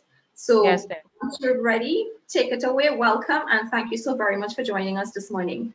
no problem. Just give me 1 minute, please. I'm just waiting for the video to load, but in the interim, while I'm waiting on that, I will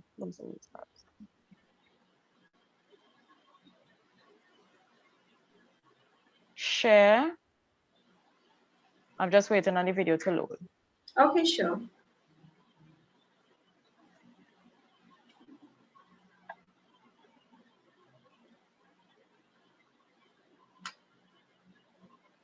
So while I wait on the video to load, good morning to everyone. I want to take this opportunity to say thank you to the St. Patrick District School and the entire community for having us, the SWRHA, as part of this initiative. I want to encourage each and every one of you who are looking on today to stay focused, work hard. I know that we are all in difficult times, and it's very frustrating as a parent. I know it is. At times you want to just give up, but please don't. This too shall pass. All right, let me briefly share with you what the Southwest Regional Health Authority is about. So the SWRHA, we are in the business of promoting healthy wellness and providing cost-effective, customer-focused healthcare. Our new vision is that we will become a leading provider of compassionate, cost-effective, premium, quality healthcare services. Our mission at the SWRHA, we are in the business of promoting wellness and providing compassionate, cost-effective, customer-focused healthcare to the people of the Southwest Regional Health Authority, or the Southwest region.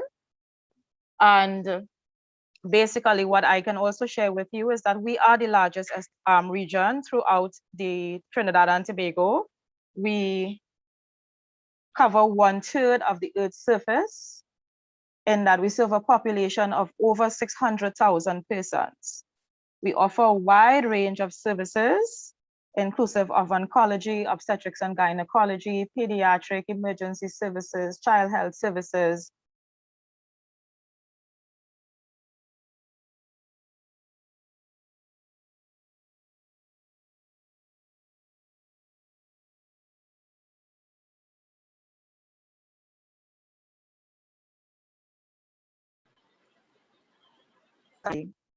And we welcome you and we look forward to seeing you in the near future. All right, so Ms. Rankisuma, I'm at 69%. My colleagues are Mr. Pina Ramdas, I have Ms. Lambert, as well Mr. Omroy and Ms. Rian Sami. I'm not sure if any of them are online at this time. Okay, does anyone have any questions or concerns? If they do, Ms. Ramkisuma, they can send via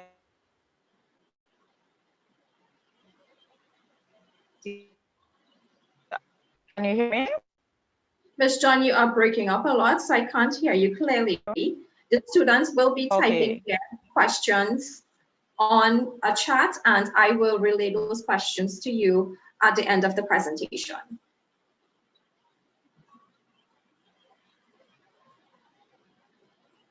I'm at 92% with the presentation loading at this time. Okay.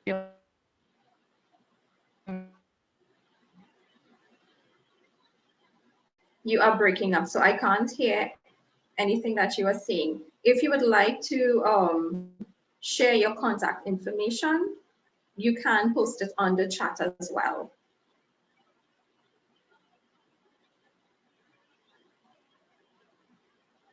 Students, Ms. John may be having some technical difficulties, so please bear with us.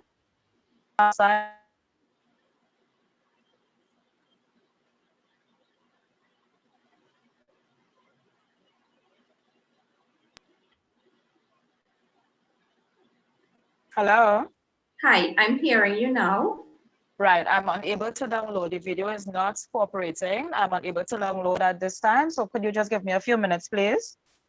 Sure, not a problem. Thank you. Let me know when you're ready, okay? No problem, thanks. You're welcome.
Ms. Ramkisoon, while I'm waiting for the screen to load, can you hear me?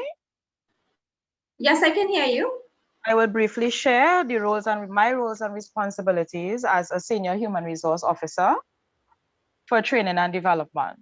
So to become employed as an HR professional, you will need a first degree in human resources management. Coming in at the entry-level position, you may not necessarily need work experience once you have the requisite qualification. Now, for some persons, some are of the view that working in HR is an easy task. I can assure you it's not, right? It is a lot of work, long hours. But once you have a passion for not just HR, but whatever you choose to do in life, you put your head down and you do what you have to do.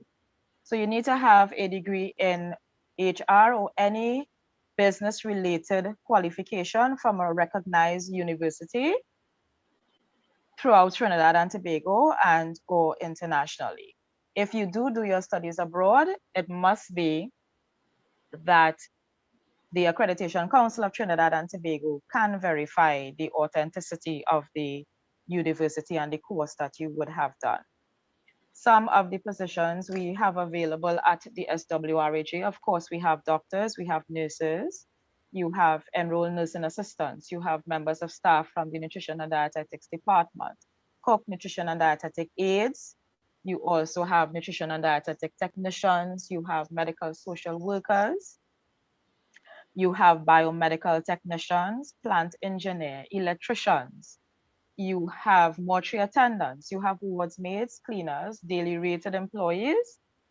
And that's just a few of what we have available. So of course, depending on your area of study, the opportunity is there for you to enter into the organization and progress according to what you want to do in the long term.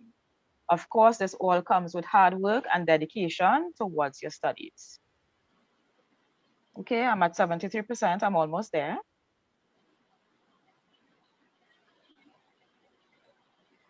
Ms. John, our technical team can also assist with this regard. If you would like them to, they can share the video. Okay, no problem. If they can, that'll be great. Thank you. You're welcome.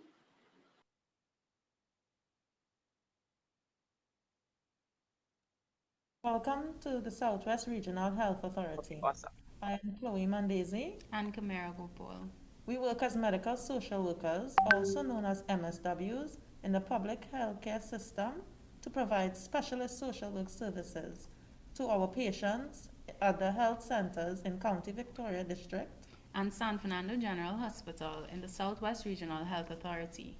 MSWs are also available at our New Point Fortin Hospital and at all other healthcare facilities located in the county St. Patrick and Caroni South.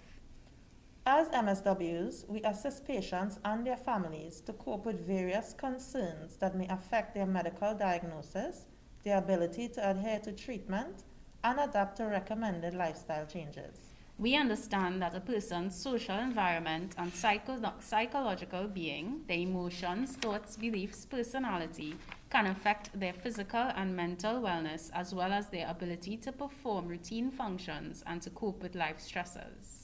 We develop collaborative treatment plans with members of multidisciplinary teams, as well as clients and their relatives, and other support systems in order to motivate and empower them to overcome various challenges. We play a significant role in identifying and linking clients to community resources and external social service agencies to provide solutions within their environment to meet identified needs towards improving their social functioning. Some common issues presented to us on a daily basis are adjustment reaction to medical illness, inadequate financial situation, inadequate social support, poor housing conditions, child abuse, domestic violence, teenage parenting, elder abuse, social displacement, and emotional conflict or stress. MSWs are indeed crucial members of the primary and secondary healthcare team and perform many roles, including advocate, counselor, mediator, researcher, case manager, broker, community change agent. Our client populations include as children, the elderly, pregnant women, and those who recently gave birth, patients with a diagnosis of cancer, HIV, chronic diseases, patients whose diagnoses necessitate medical treatment or surgery, patients who are in need of alternative home care arrangements, patients who have to adjust and rehabilitate after surgery or a medical procedure, patients with kidney disease in need of treatment, those who require medical equipment after surgery such as amputation, and just about any patient and family member who require our specialized care and assistance.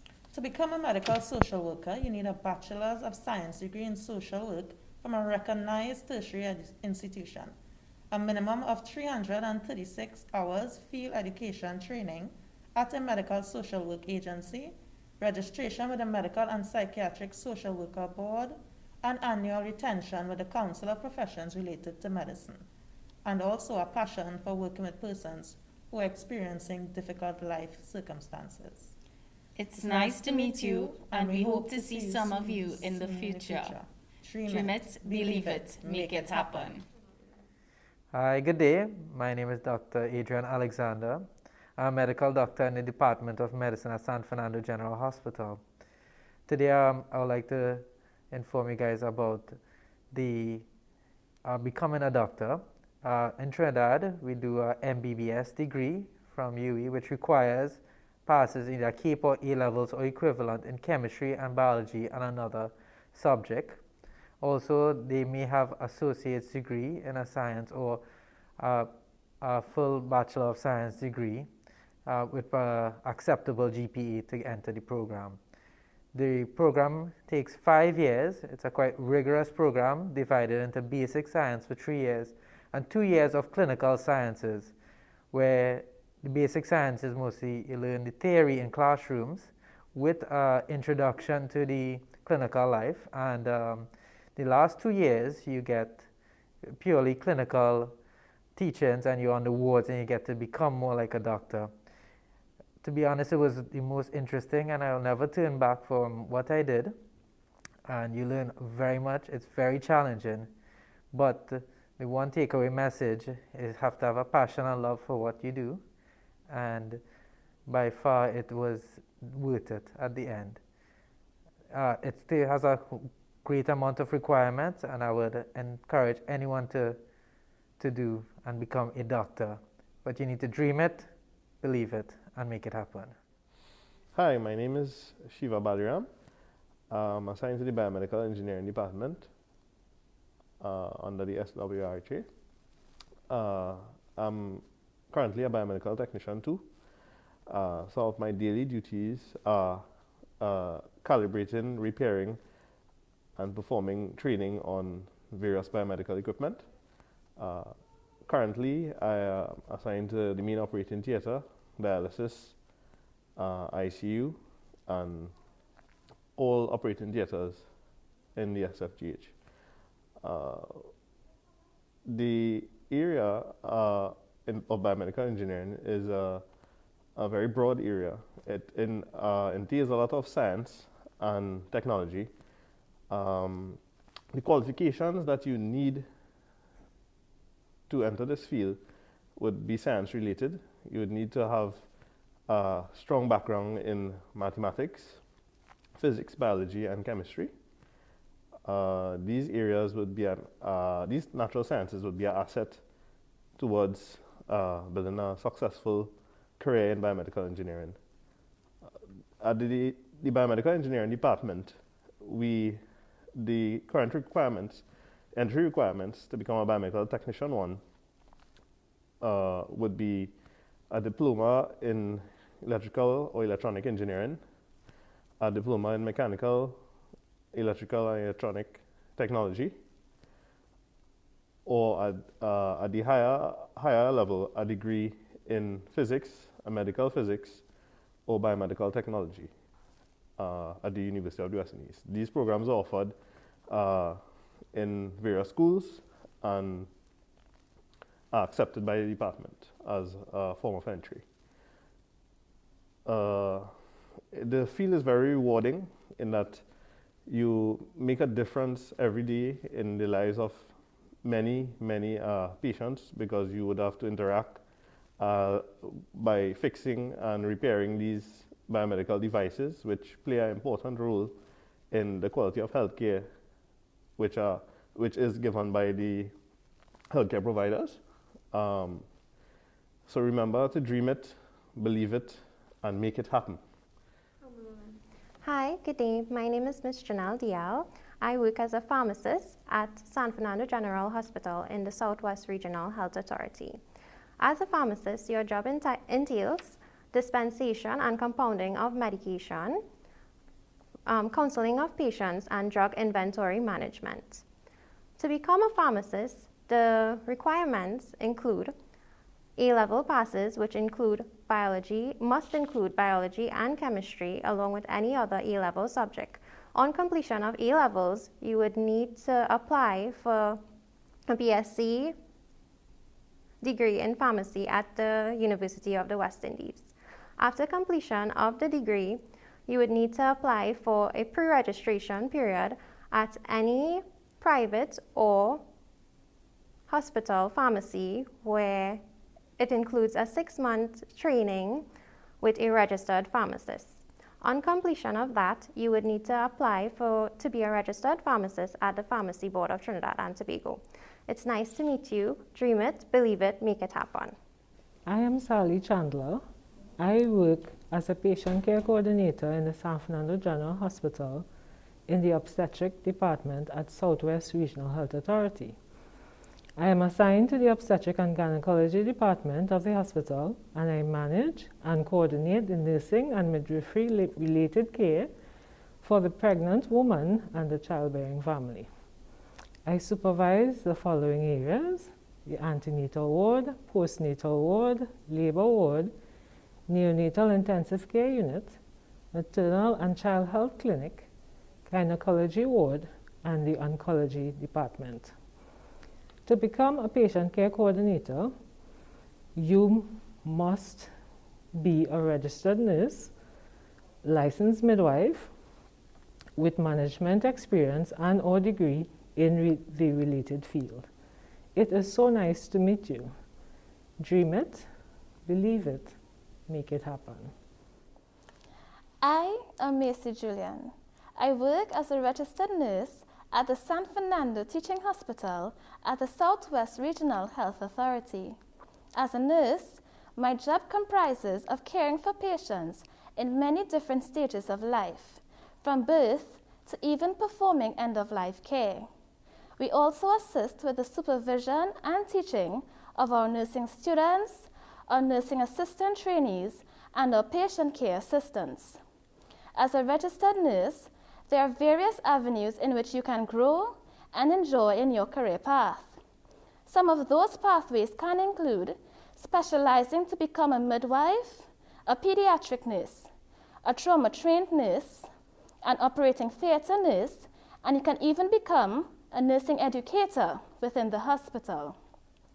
Outside of the hospital, there are even the possibilities of becoming a district health visitor and a primary care nurse manager, for example. Important to note, once you are trained as a registered nurse in Trinidad, you can become an RN anywhere in the world. To become a registered nurse, you need to obtain at least 5 CXC subjects, which must include mathematics, English, and a science subject.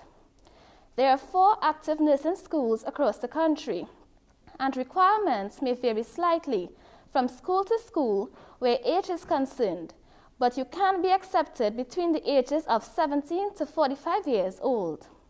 Once you are successful in all your examinations at the end of the nursing program, you can then register through the Nursing Council of Trinidad and Tobago to become a registered nurse. You can then begin your exciting journey on the nursing career path you have chosen. So, it's nice to meet you. Dream it, believe it, make it happen. Hello, my name is Kamal Hussein. I am currently working as a nutrition and dietetic aide at the San Fernando Teaching Hospital in the Southwest Regional Health Authority. My daily duties include face-to-face contact with the patient, plating the meals to the patient according to the correct diet, serving the meals and collecting and cleaning of cutleries. To become a nutrition and dietetic aide, you need 3 CXC subjects: maths, English, and food and nutrition. Experience in the field will be accessed.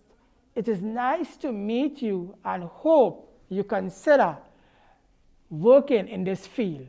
Dream it, believe it, make it happen.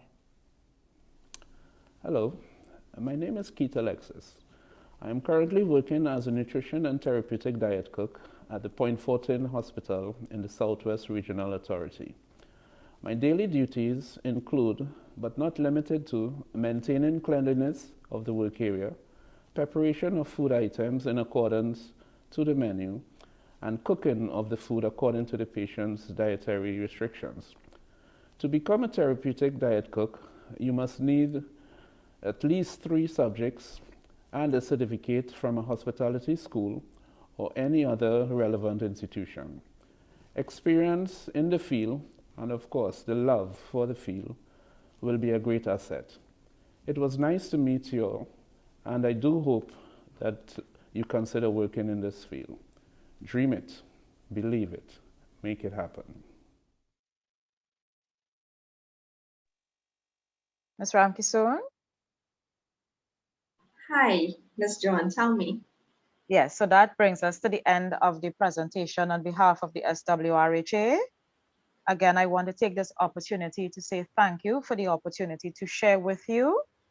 And I wish all the students who are currently writing exams and those who are going to be writing exams the following year all the best. Remember, despite the challenges, we keep steadfast, we do what we have to do, we put in those hours for study, all right? You can achieve anything that you want to achieve in this lifetime. You just have to work hard towards it. Dream it, believe it, and make it happen. I thank you. Ms. John, thank you so very much. You're welcome. Point, we will pause for a few questions. Sure. So someone has asked me to share with you. Can you talk a little bit more about careers in health administration? Okay. So we have under the management aspect of it, we have the medical director's office and we have nursing administration, if that is where the person is asking their question. So under nursing administration, you will have the general manager nursing. Then you have the nurse manager. We have 2 areas that we cover. We have a nurse manager for San Fernando General Hospital as well as the New Point Fortin Hospital. And under the nurse manager, you will have what we call patient care coordinators that Ms. Chandler would have spoken about. Mm-hmm. All right, so those are some of the positions that you would see under nursing administration. As it relates to the medical side, you will have what the position of director of health. Under the director of health, you will have the medical director for secondary care services. This person is responsible for management of the San Fernando and the Teaching Hospital and San Fernando General Hospital. You have a medical director for Point Fortin Hospital, and you have a medical director for primary care services. This person is responsible for all the health centers and the district health facilities throughout the organization. All right, and then underneath these positions, you will have primary care physicians 2, primary care physician 1s, and as well as house officers attached to the different facilities. I trust that answers the question as it relates to administration. You also have another arm of administration, which is the human resource element of it, where I am assigned. You have the human resource department, and we have satellite units across the RHA, but we are responsible for the administration of leave, pension and leave benefits, payroll, recruitment and selection of employees. The human resource element of that is responsible for that aspect of the RHA. I trust that answers the question. Excellent, thank you for sharing.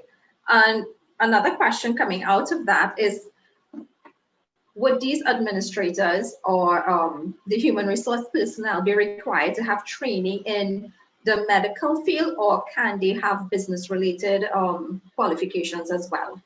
You can have a combination of both. I think it does well for the person in the position, because you have the clinical aspect. If you are managing the director of health, for example, or the medical director, you have that background in medicine, which is critical because you understand what is required from a medical perspective. The same applies to nursing. And of course, if you're assigned to the HR department, having a strong background in business administration and or human resources will only add value to what you are required to do at the end of the day. Okay, great. So that you enter these positions primarily based on your medical training, yeah? As a doctor, yes, and as a nurse, any field under nursing administration, you come in as either an ENA or an RN. ENA stands for Enrolled Nursing Assistant, RN, a registered nurse. And of course, depending on the level, you can come in at different entry points. But for persons who are now coming out of school, you find that they start as a registered nurse or an enrolled nursing assistant. We do also have additional positions as patient care assistants as well, who come in just after leaving secondary school. Okay, great. What about some of the support professions that you may encounter within a health facility? Like we may have cleaners, we may have persons in terms of aides and different professions. What are some of the training and qualifications entry level? So under that heading, that is referred to as allied health services. It does not fall under either medical or nursing. So those fall under the allied health services. Under that profession, or that area, you will have services such as the medical social worker. They would have been the first two presenters. You also have food and nutrition and dietetics, department. So anything from cook, a nutrition and dietetic aide. You have dietitians.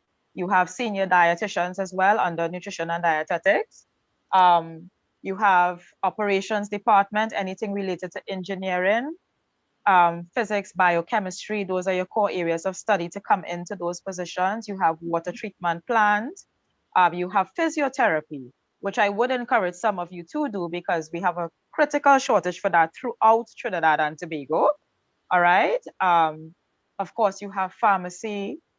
That's just to mention a few. It's a wide area. And for those who are not academically inclined and you wish to pursue a trade, I will also encourage you to do that as well, because you have the option of doing, say if it's air conditioning, you have electrical work, you have a painter, you have that of a mason, you have a welder, you have a plumber. Anything that you set your mind to do, the opportunity is here for employment at the SWRHA. Okay, great. Additionally, someone has asked, what other qualifications needed if you would like to operate your own hospital? That I may be unable to answer at this time. But of course, all the regulatory information or opportunities, not opportunities, but you must be registered. What I can do, I don't want to give the wrong information at this time. I will look into that and provide feedback. Okay, but I great. do take it will take a lot of work to get to that point. Yeah. Another question, I know one of your presenters did give the answer to this, but I'm still going to ask it as it was asked by one of the students. Can mom go to France as a RN? As a yes, you can. Anywhere in the world. Once you are trained as an RN, you can work anywhere in the world. What may happen when you go to another country, you may require, or they may ask of you to just do a small period of internship, if it is a requirement. But once you are trained as a registered nurse and your certification is current, you can work anywhere in the world. Because we have instances where persons would have left Trinidad and Tobago, migrated to the US, migrated to England, migrated to Australia, and they all work. And from our feedback, none of them experience any challenges to date. Okay, great. Ms. John, I would like to thank you very, very much for joining us this morning and for having such a very comprehensive video presentation. I wish you and your staff all the best. Have an enjoyable afternoon, and thank you so very much for participating today. No, thank you very much for the opportunity once again. Please remember to stay safe, wear your mask, wash your hands, and social distance. Have a great day, everyone. Bye-bye. Thank you. Bye-bye.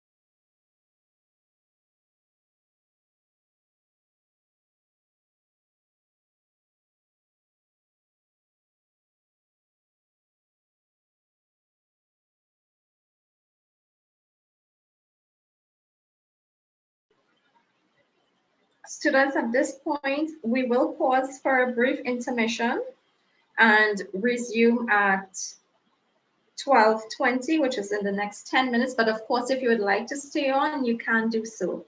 All right, our next presenter would be representatives from Marine Affairs.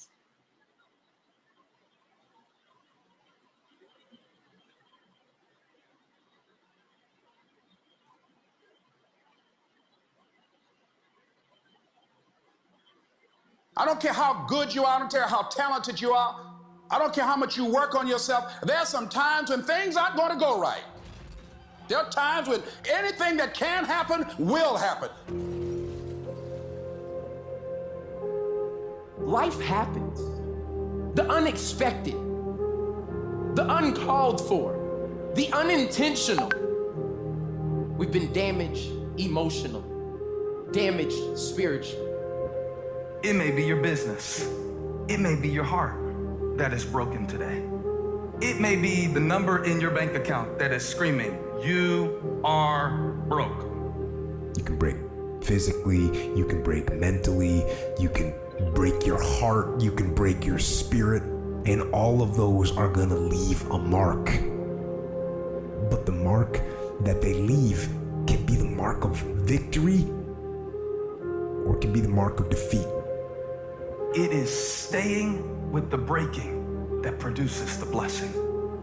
It is not what you go through that determines where you end up. It's who you listen to. Because I think right now, you are walking through a valley between two voices. One is wisdom, one is worry. One is gratitude, one is grumbling. One is blame, one is faith. Because every time you break, and in every way that you break, while it's a chance for you to give up and for you to fall apart, but there's also opportunity to get stronger and get smarter and get faster and get tougher and get more stable and get more resilient and get better.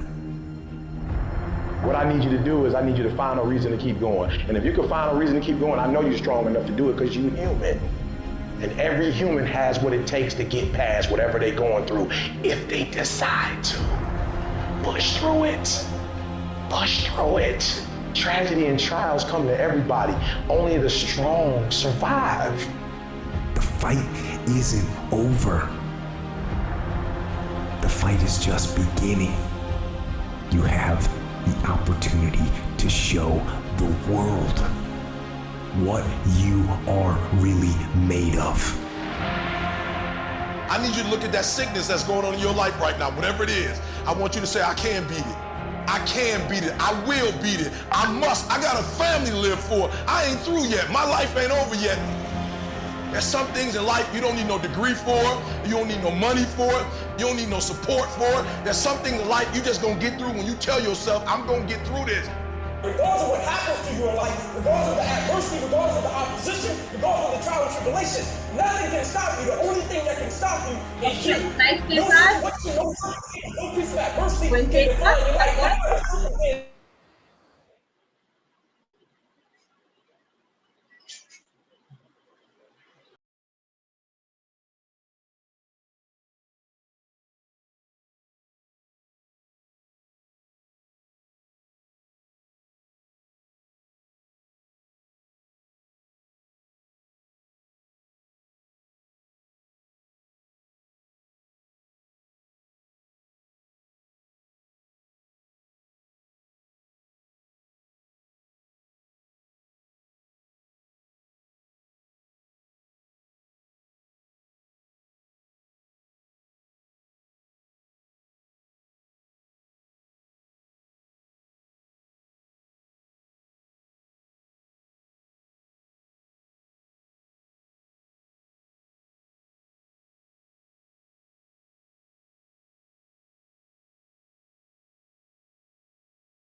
Hi, good afternoon, everyone.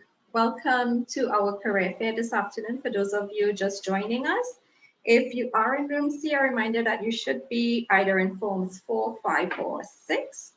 All right. And I hope that those of you who have joined in since this morning's session, you are enjoying the sessions and you are getting the information that you would like to receive. Our next presenter is from Marine Affairs. Her name is Ms. Ganesh Lal, and I will allow her to introduce the members of her team. All right, Ms. Ganesh Lal, are you here with us? Hello, yes, hi, good day. Good afternoon, welcome. Thank you. So it's just me today from the IME. Okay, thanks for letting me know.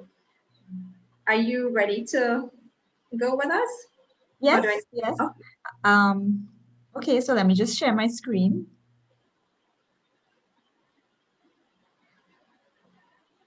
All right. Are you seeing it? Yes, I am. All right, great. Okay, great. So I will turn off and let you take it away. All right, good. Thank you. All right, good afternoon, students and teachers. I am Crystal Ganesh-Lal from the Institute of Marine Affairs, and I am an information officer and public relations officer. The IMA is a scientific research organization. So we study the coastal areas and marine areas around Trinidad and Tobago, where we've been in existence for more than 40 years, and we fall under the Ministry of Planning and Development.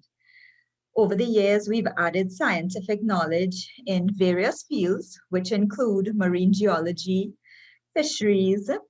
The picture you're looking at is an underwater picture of a brain coral in Tobago. So we've done work on coral reefs, marine sponges, marine algae. We've done work in mangroves, as well as aquaculture. And we also study bathe and beach water quality around Trinidad and Tobago. I belong to the department in IMA, which is the Information Center, and we are responsible for the public education and communications aspect. So we produce various publications, such as books. We produce an annual tidal calendar, which gives you daily tidal readings every day. There are 4 tides, 2 high tides, and 2 low tides. And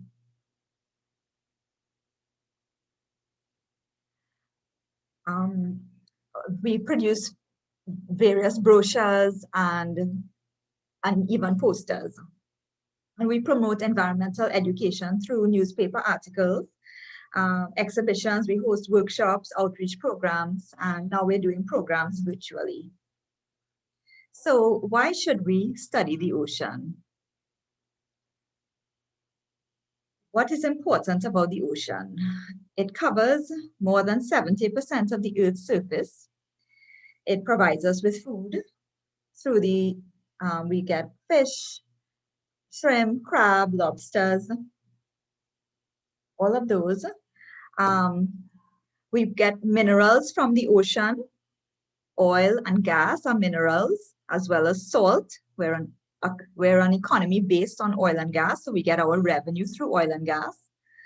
And also half of the world's oxygen is provided by the ocean. It's responsible for various cycles, not only oxygen, but water to the water cycle. We get nitrogen, carbon, and the ocean also regulates our climate.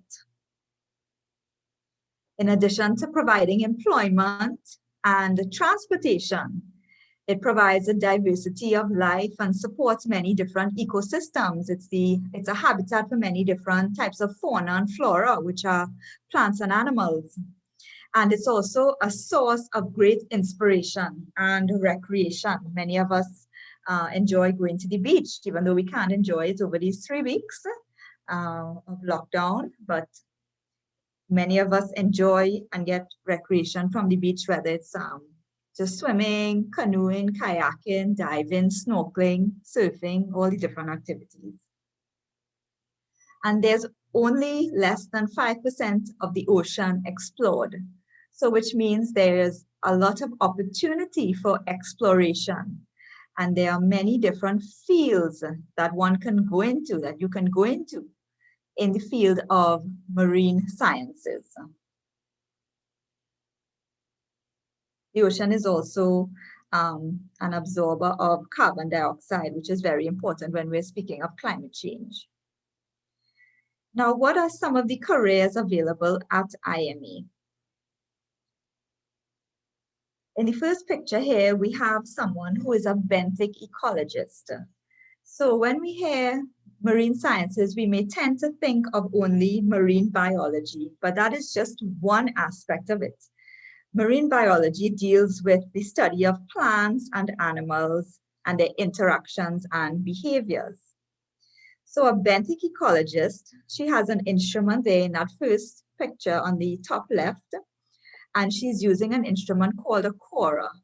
And what this is doing, she is taking a sample of the sediment at this, which is on the seabed, and that sediment will be able to give her information about the type of environment that exists, whether there are, what types of animals are present, and also its influence. Is it contaminated? Is it polluted?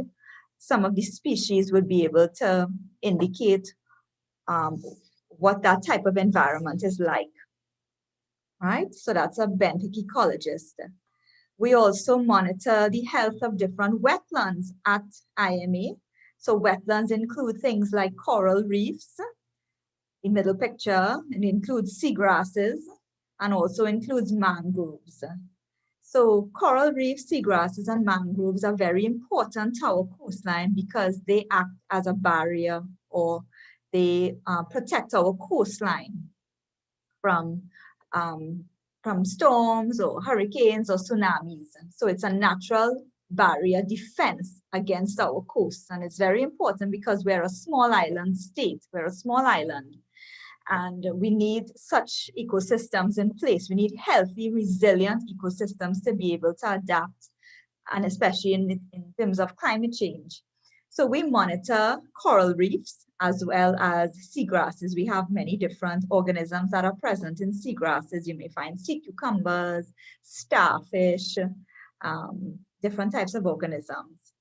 And we also monitor mangroves. We have mangroves. Many of you may be familiar with mangroves at Caroni Swamp or a river swamp. So we go in and we take different measurements. The DBH that's written there, that's diameter at breast height. So we take a tape measure and we measure the circumference of the different types of different trees.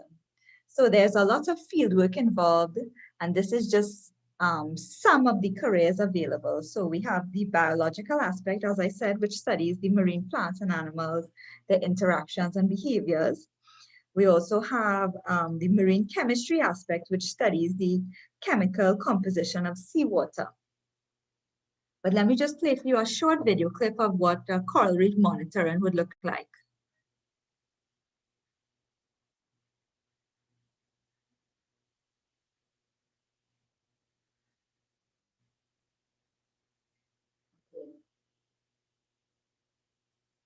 Right. Oops, sorry. Okay, so we did that one. Okay. And at the IMA, we also respond to various environmental incidents. And these include fish kills and oil spills, for example. So if there's an oil spill happening somewhere, one of our researchers, or a few of them, as well as a team of technicians, will go out and respond to this oil spill. So they will go and take samples of the oil, and they will bring it back. They will assess the area. They will interview persons, take their notes, and they will bring it back to the lab, our chemistry lab, and they will conduct sample tests. So they will run the oil through a type of machinery, and they will do what is called oil spill fingerprinting. So that will be able to determine where the oil came from, what type it is, and they'll be able to break it down to get more information about it. As well as a fisheries biologist will be able to respond to a fish kill incident, and they would take samples and bring it back to the lab, as well as dissect it and try to learn more about if it was in fact a fish kill, or sometimes there's what is called as a bait dump, if it was dumped, right? And they would be able to make certain, they would be able to derive certain information from that. When they bring it back to the lab and they dissect it and they look at, for example, if there were contaminants, what type of contaminants would have caused the fish kill. There's also the physical aspect, which falls under marine sciences. There's marine physics deals with the physical properties of the ocean, such as the tides, currents, patterns, waves, wind action. So we assess various beaches around Trinidad and Tobago. Beaches are very dynamic, which means they're always changing. You may have visited a beach one year when you were a child and returned years later to find that the beach is quite different from what you remembered. So that means because it may have lost sand through erosion, there may have been many changes, the vegetation may be different, or it may have even built up sand, which is called accretion. So our marine geologists would monitor various beaches throughout Trinidad and Tobago to be able to determine these changes, as well as what is due to climate change. And we also have the education and outreach aspect of the IMA. So the Information Center is the department to which I belong. So just to give you an idea what a beach profile looks like when we monitor our coastlines, let me play for you this brief video.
Okay, so those are our geology techs in the field, visiting all the different beaches around Trinidad and Tobago on a regular basis and collecting information on the vegetation and the sand and looking at the different changes that occur. So I mentioned the marine chemistry. So marine chemistry is another aspect, and it studies the chemical composition of seawater, as I mentioned. So looking at the impact of pollutants and the interaction with the atmosphere, marine life, and sediments. So a microbiologist will be able to determine, they will be able to advise on water quality at a particular beach. If it is, persons have a favorite beach, and you ever went swimming and you found that you had some sort of an eye infection after you came out of the water, or your eyes started itching, or your ears was itching, you got some kind of rash on your skin, that may have happened to some of you. Chances are there may have been some sort of pollutant or contaminant in the water. And the microbiologist will be able to take samples of that water, and they will be able to analyze it to be able to determine what type of contaminants are there, like how healthy the water is for bathing. And we will be able to advise persons, for example, the Ministry of Tourism, to say, okay, this is not a suitable place to bathe, it's very contaminated. Some persons make the mistake of bathing close to a river mouth, which is actually can be the most polluted, especially after heavy rainfall. So we always advise persons not to bathe close to the river mouth, right? So marine technicians will be there to assist our researchers. I mentioned the fisheries biologists when they respond to like a fish kill. So we have various laboratories at the IMA, and one of the laboratories is a fish age and growth lab. So you may look at a tree and be able to determine the age of a tree by looking at the cross-section of its trunk, and you may see the rings on a tree trunk. But you are also able to determine the age of a fish. How do we do that? We're able to determine the age of a fish by certain bones they have in their head. Because when we look at the bones, we see various rings or deposits that are deposited annually or seasonally, right? So we're able to determine the age of a fish by the bones in their head. So our fisheries biologists would be able to determine things like that if they're working on a particular type of particular species of fish. So those are some examples of marine science careers available at the IME, but of course it's not only limited to these. We also have marine related careers, okay? So for those of you who are interested in working with the sea, there are things for those of you who want to become a lawyer. For example, there's maritime law or environmental law. For persons want to do engineering, still pursue the sciences. There's marine, and you can become a marine engineer. So you can be the persons who are consulted when there's a jetty being built on a beach or a hotel development happening. For persons who are interested in writing and journalism, you can become a science journalist or environmental journalist, environmental communicator.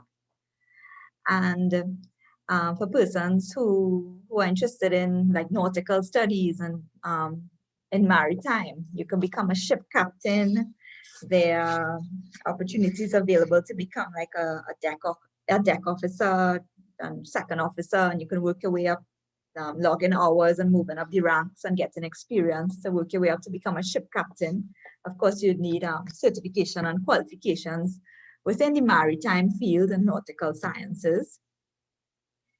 Institute of Marine Affairs is located in Chaguaramas, and there are different marinas there, so you could also become a marine manager.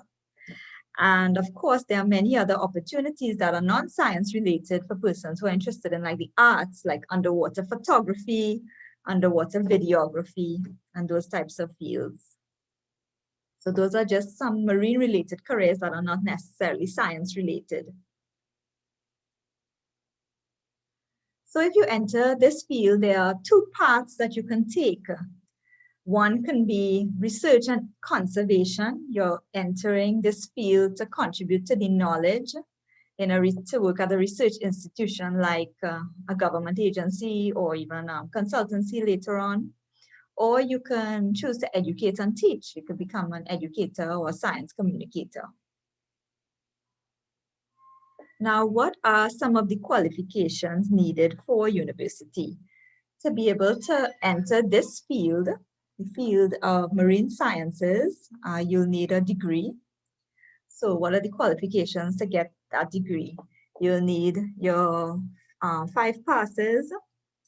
It of course includes English and math and other sciences, and these could include chemistry, physics, geography, agri-science. I think AdMaths as well is considered a science as well. And you will also need your A-level or CAPE subjects. And if you choose not to do A-levels or CAPE, you can choose to do the pre-science or N1 program or diploma or an associate degree program. And that would also qualify you for university. Now at the St. Augustine campus, there are different degrees, different fields you can major in, and these include biochemistry, biology, environmental science, and sustainable technology are related to the marine science field. So of course, some of these courses include marine ecology, tropical aquaculture. What is aquaculture? Aquaculture is the rearing of different species for food. Okay, fisheries biology, conservation. So these courses involve a lot of field work as well as a lot of lab work, many hours of labs.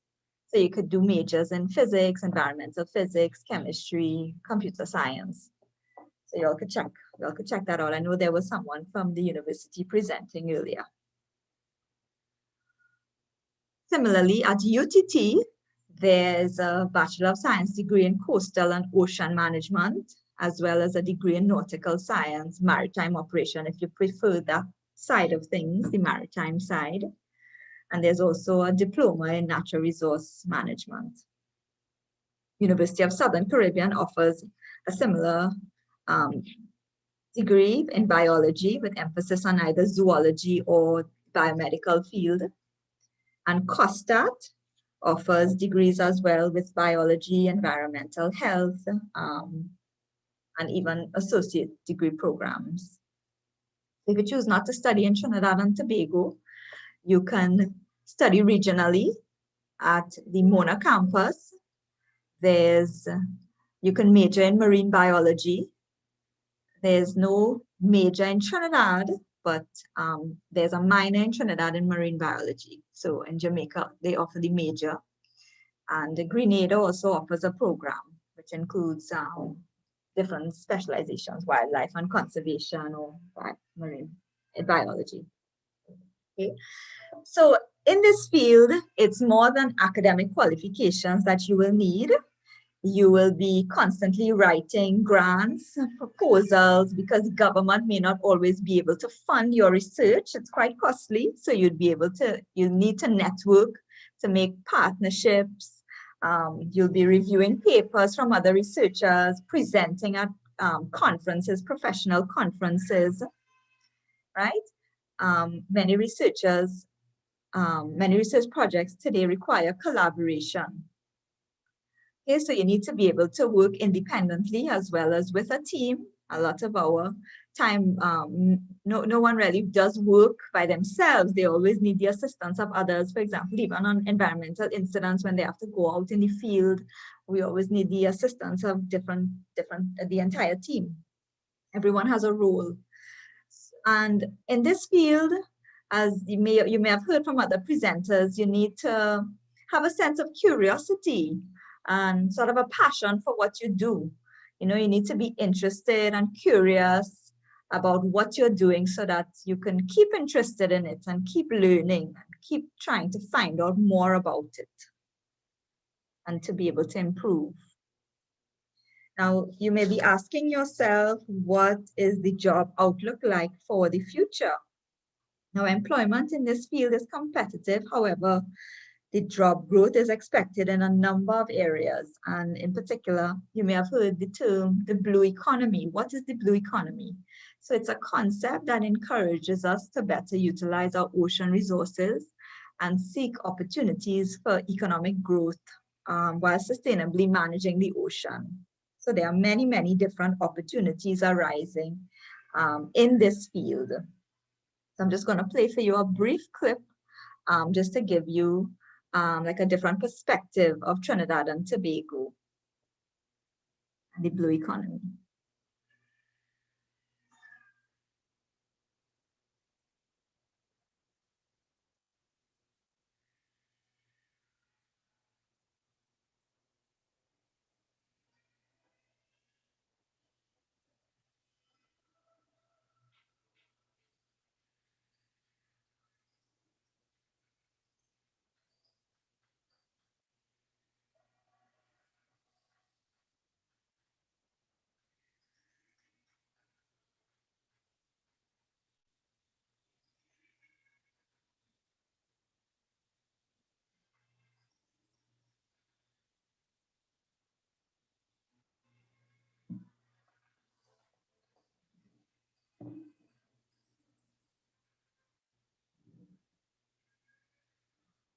Okay, so under the blue economy, we have certain ocean-based industries that are already established, such as shipping, port activities, shipbuilding, offshore oil and gas.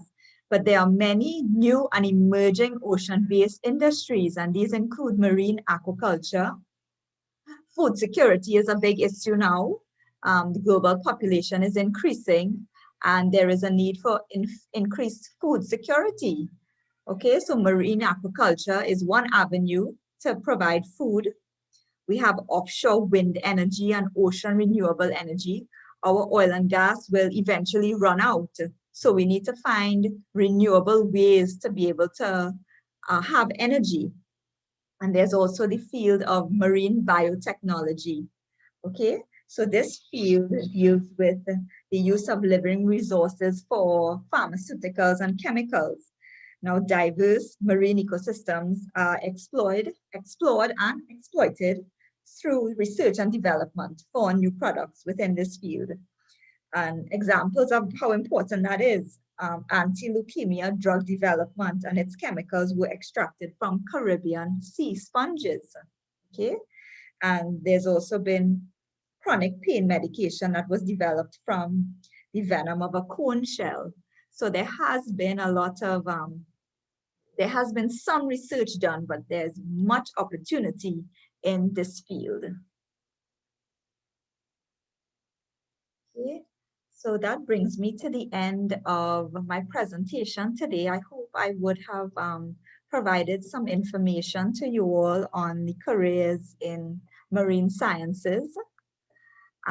We also have persons, I hope some of you would now be interested in pursuing this type of career. And just to let you all know, we have a See It app. So if there are any environmental incidents that you would like to report to us, like a fish kill or an oil spill somewhere, that you will see later on when we can go outside and be outdoors freely, you can report it to us on this app called the See It app. It's IMA's app that you can download. And if you wanted more information, you could also check our website at www.ima.gov.tt.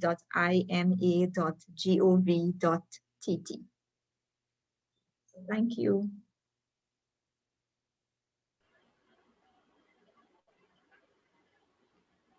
Ms. Ganesh-Lal, thank you so very much for an excellent presentation. I think we all learned of new careers or careers we haven't heard of in the marine sciences area. Great. At this point, we will go into the question and answer, and we will field questions from the students on the stream. One of my first questions is, do we have reef-safe starfish locally? Reef starfish? Reef-safe starfish. Okay, I'm not sure what the reef-safe starfish is, but we have many different starfish. Yes, we have that amongst coral reefs. I'll have to check. I'll have to check on that. If the person can give me an email address, I can check with our coral reef ecologists and ask and confirm for the reef-safe starfish. But we have different species of starfish, like thorny starfish and brittle stars, that are found on coral reefs. Okay, great. So students who posted this question, maybe if you can clarify a little bit for us. I'm sure Ms. Ganesh-Lal will be willing to share if she can at this point. All right, another question. Are there artificially produced fishes? Artificially produced fishes, no. If you mean through our aquaculture research, we were involved in, right now we're currently exploring the marine aquaculture. So before we would have done freshwater aquaculture, where we would have harvested and grown fish in tanks at IMA. We would have done that, and we would provide the fingerlings to farmers who would purchase it, and they would have ponds and they would be able to grow them out and eat them. But no, not artificial fish, no. Okay. Someone also asked, the same person, about underwater welding, right? What are the qualifications required for getting into that field? So underwater welding can be very lucrative. That is a field that you would have to be a certified scuba diver, number one. So you would have to have, for example, PADI certification. And for welding, you would have to have your certain welding courses and electrical courses, qualifications, but it's a very, very high risk job. It's very high risk. The pay is good from what I've heard, because it's very high risk in that environment. Okay, would you be able to share in terms of salary ranges or maybe start? No, I'm not sure for underwater. Okay. I wouldn't want to speculate. That's outside of I could give you examples of what the salaries are at IMA. Okay. Yeah, so we have different levels at IMA. We have we have junior research officers, senior research officers, as well as principal research officers in the marine science field. So, a technician may start at about maybe just under 5,000. Okay, a junior research officer. So at the technician, there are different levels, 1, 2, 3.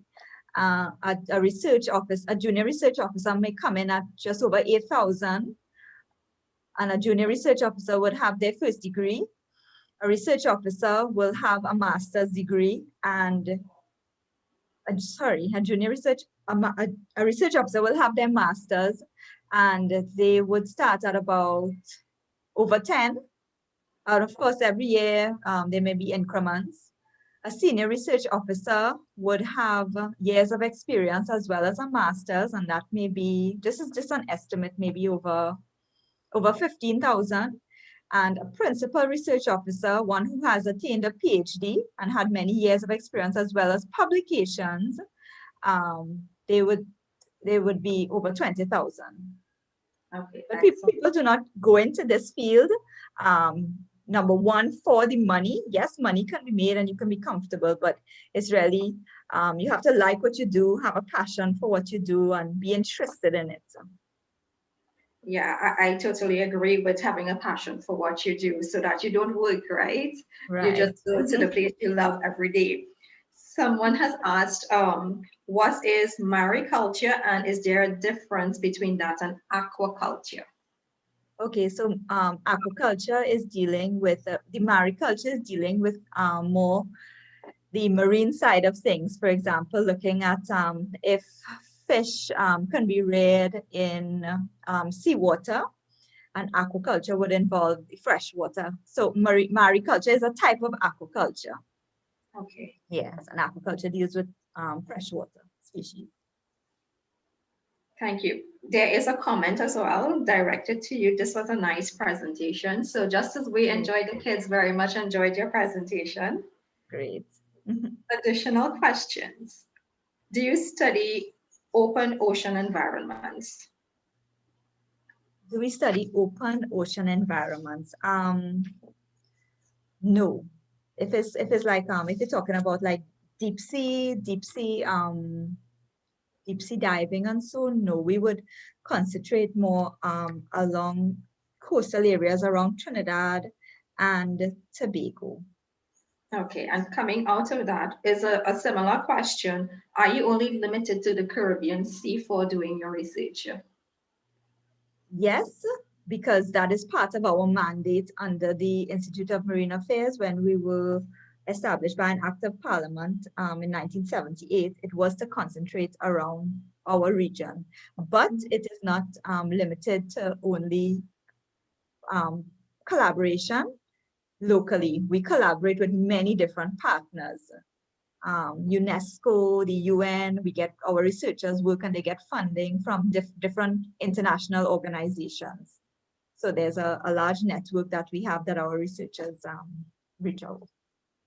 What are some of the areas that persons may be employed in, let's say outside of the Caribbean region, if they engage in studies in marine sciences? Well, the blue economy is not only limited to the Caribbean, it's worldwide, because right now we have one project going on. It's a carbon sequestration project, and we are looking at how above ground, how carbon is stored above ground as well as below ground in our mangroves. And it's a project that was funded by the British High Commission. So it's really new, innovative research that is going on within the IMA right now. We should have the and it's also collaborative with different organizations within the Caribbean. But that just goes to show you that even though it's Caribbean information, there's a lot of value to be explored from our ocean resources. Because we're an island and we have 15 times as much sea space compared to land, there are many different opportunities available. So that's what makes the blue economy so interesting, as well as some of the projects like the carbon sequestration, because international companies are interested in learning about what there is in the Caribbean. Okay, but it's not only, I don't know if I answered the question, but if it is outside of the Caribbean, if it is you wanted to study something on marine sciences, like to be a fisheries biologist in another country, for example, you can study whales, or you can study the migration patterns of the leatherback turtles from like Australia or something like that, you know. So it's limited. It's unlimited. Okay, thanks for sharing. Another question, I'm thinking this question is based on studies in ocean environments. What subjects are requested or required to pursue this course of study, as well as what experience do you need to work at the IME? Okay, so it would be sciences again. My suggestion would be to cover as many. Is Form 4s and 5s we're speaking to? 4s and 5s and 6s? 5s and 6s as well. Right. Mm-hmm. So yes. If it's Form 4s and 5s, 6s, so my suggestion would be to cover as much of the foundational sciences as possible. So bio, chem, geography, physics, math. And so, because you don't want to limit yourself right now, you may run from a particular subject now, but later on you may have prerequisite courses that you will have to do. Like if you may be interested in physics, physics goes well with math if it is you're interested in a particular topic, and you may have to do prerequisite later on for it. But if it would just be as many sciences as you can at this level, because you can always specialize later on. And even if it is you want to become a marine biologist or a marine chemist, it will require you to take it a step further than just a degree. You will need a master's degree. Right. The next question on work experience required, and there are a few surrounding IME and working there. So I will read them for you before we take question by question, yeah? Okay. Or do you want me to read question by question? No, you could go ahead. You could go ahead. Okay. Okay, so what is the minimum age to start working at IME? Are there any business jobs at IME? And if yes, what are these jobs?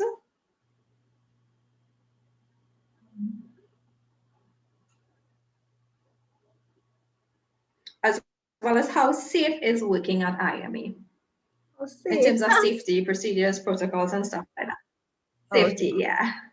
Okay, minimum age, well, 18 years. We have persons who would have come in and done internships at the IME. So they may have graduated and come in for maybe like a June to August period for an internship. So 18 years is the minimum age requirement. Any business job. So the IME is an organization, we're a scientific research organization, but we also have regular departments like HR, we have an accounts department, we have an IT department. So persons who work at the IME, not all of them have a background in sciences. So those are, we have persons who are in the administration field.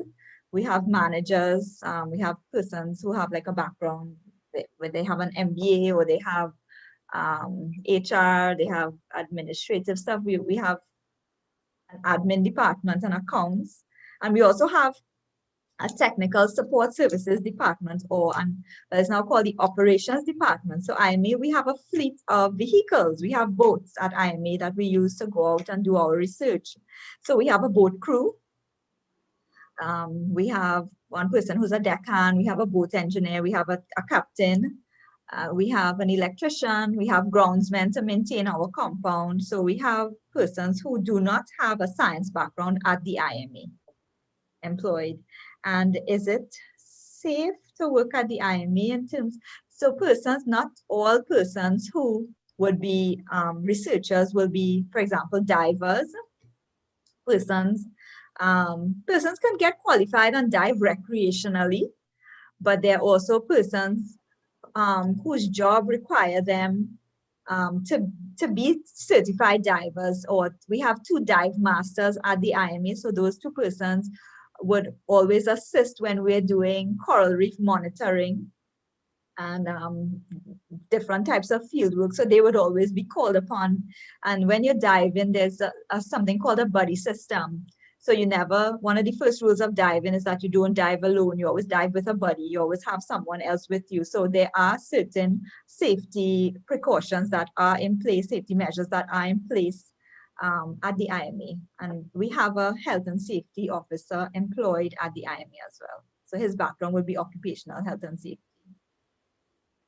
To keep things, to keep safety as a priority. Another question surrounding the internship. Are internships currently on?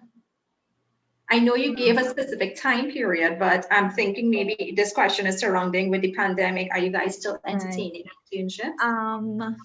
That's a good question. I would have to find out, because right now our offices are currently closed because we fall under the non-essential category. So I would have to find out from our HR department if it is internships are still happening.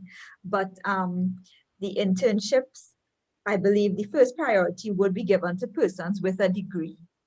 Okay. Yeah. There's another comment. These jobs sound good. So I think you are exciting some of our students on the feed. Yes.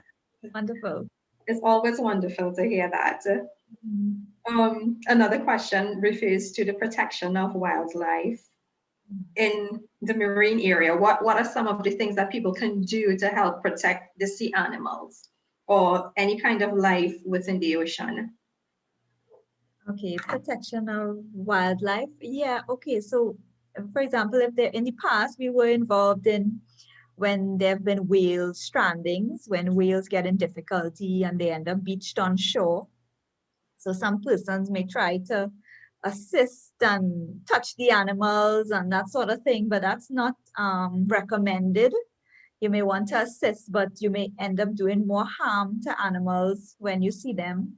So in those kinds of instances, it should really wait until certain experts are involved.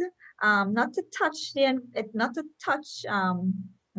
different species. I don't know, some of you can volunteer at different environmental organizations. There's some, I'm trying to remember the names of them. There's WEPTT, WEEPTT. They deal with protection of wildlife. There's Nature Seekers. If you're interested in turtles, you can volunteer. Well, I mean, not right now because of the pandemic, but you can look to different environmental organizations and become a volunteer. That would help with the protection. Okay, thanks for sharing. So students, I'm hoping that you are taking note of some of these agencies, right? Another question surrounds, is there a website where we can identify marine wildlife found locally? A website that we can identify marine wildlife found locally. And maybe even if there's any other resource that you can make reference to. Okay, so well, we would have done a publication called Life Along the Seashore that would have been launched in 2018. It's a book, so it gives you different types of animals that are found along the seashore. There may be an inventory listing under the Ministry of Planning and Development under the National Biodiversity. A national biodiversity document that may have a checklist of some of the different marine organisms found. So you could probably check with the Ministry of Planning and Development under the Environmental Policy and Planning Division with regard to national biodiversity. There may be a checklist. And an additional request for information. Do you guys have a website containing the whales and other sea animals? This person loves whales. We have a website. It's www.ima.gov.tt. But I don't think that we have a lot of information on whales there. There's I'm trying to remember the name. I believe it's the Marine Mammals Stranding Network that you may be able to get the most current information on marine mammals in Trinidad and Tobago. I believe that's the name of it, Marine Mammals Stranding Network. Yeah. Okay, I think you answered this question already, but it's still being posed. Can you start the internship right after you finish KEEP, which is Form 6? Right. So the internships, as I mentioned, from what I've known is that persons with first degrees would have been taken in, not persons right after KEEP. So I believe priority may be given to persons who would have completed a first degree, and priority would also be given to persons who would have done some sort of research. So persons who do a degree, they may choose to do a major in environmental science or marine bio, or a minor in marine biology, or environmental technology or something like that. But there's also one course in UWI called a research project. And if your research project focused on something that deals with a particular species, like if it is you're looking at, for example, learning more about coral diseases on a particular species of coral as your research project, then that would give you more of a priority in the IMA, but something very general may not be given priority. So we would have to filter down to see which persons would have some sort of experience in terms of research.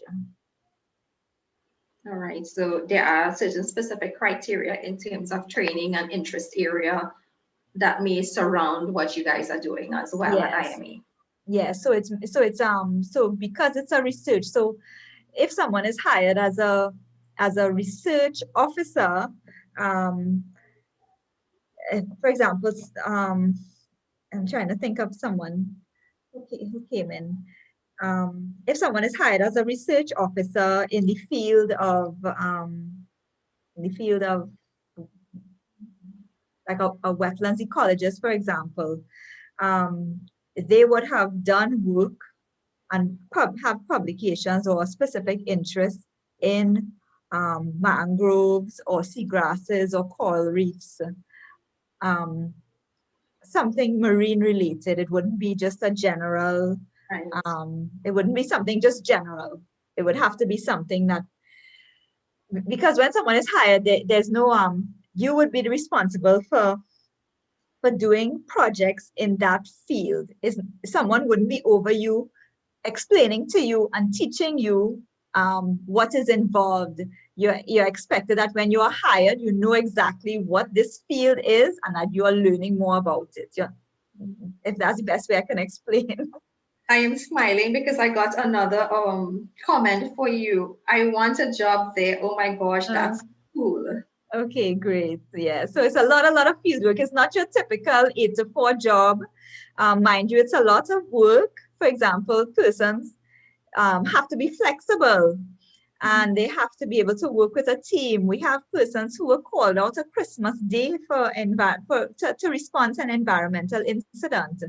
So there is that level of, I mean, no one wants to be called out on a holiday, especially like a Christmas Day, to go out and take samples and have long hours. I mean, when you take samples, it's time sensitive. So you'd have to bring it back to the lab. Other persons will have to come out to analyze the sample because there's only a certain window for it. You can preserve it, but certain, depending on the type, you would need maybe you need a few hours before it's analyzed. Sometimes it's over 24 hours or 72 hours. So it is that time sensitive nature. And people who work there enjoy what they do. Yes. I'm gathering that much because it requires a lot of motivation to do what you guys do, as well as a lot of flexibility. Correct. Yes. I have another question here. Safety regarding dolphins. Do you guys do anything regarding safety or any projects or anything dealing with safety of dolphins? Regarding safety of dolphins, not particularly, no. We have someone that we would call on. I believe her name is Dr. Carla Phillips at the University of the West Indies School for Veterinary Medicine that we would have worked closely with. And she would be contacted if it is we come into contact with, for example, a beach dolphin or something like that. Okay, great. But, yeah. Let's go back a little bit to some of the jobs that you mentioned that may not require science qualifications. Someone has asked, what are some of the qualifications that may be required of such persons? You would have probably mentioned the engineers and the administrative persons like HR and stuff like that. What kind of qualifications, degree programs? You mean people who work at the IMA or just in general, like the At the IMA in those non-science related areas? Oh, okay. So persons who work in accounts, we have persons who are ACCA qualified. We have persons who would have done, they would have, I'm not sure if a degree is required for some of we have accounts clerks there. We have a supervisor, she would have a degree. We would have an accounts manager, so he would, I believe, have his MBA. Finance qualification, and be the finance officer would be ACCA qualified. And for the HR person, she would have had her master's in HR. But for the persons who are who work in the office, I don't think they have a first degree. They may have a diploma, associate degree, I believe. Okay. All right, and we have a few more comments on how excited students are about working at the IMA and excitement about the jobs. So I think you did an excellent job in demonstrating professions at IMA. Wonderful. Students, are there any more questions?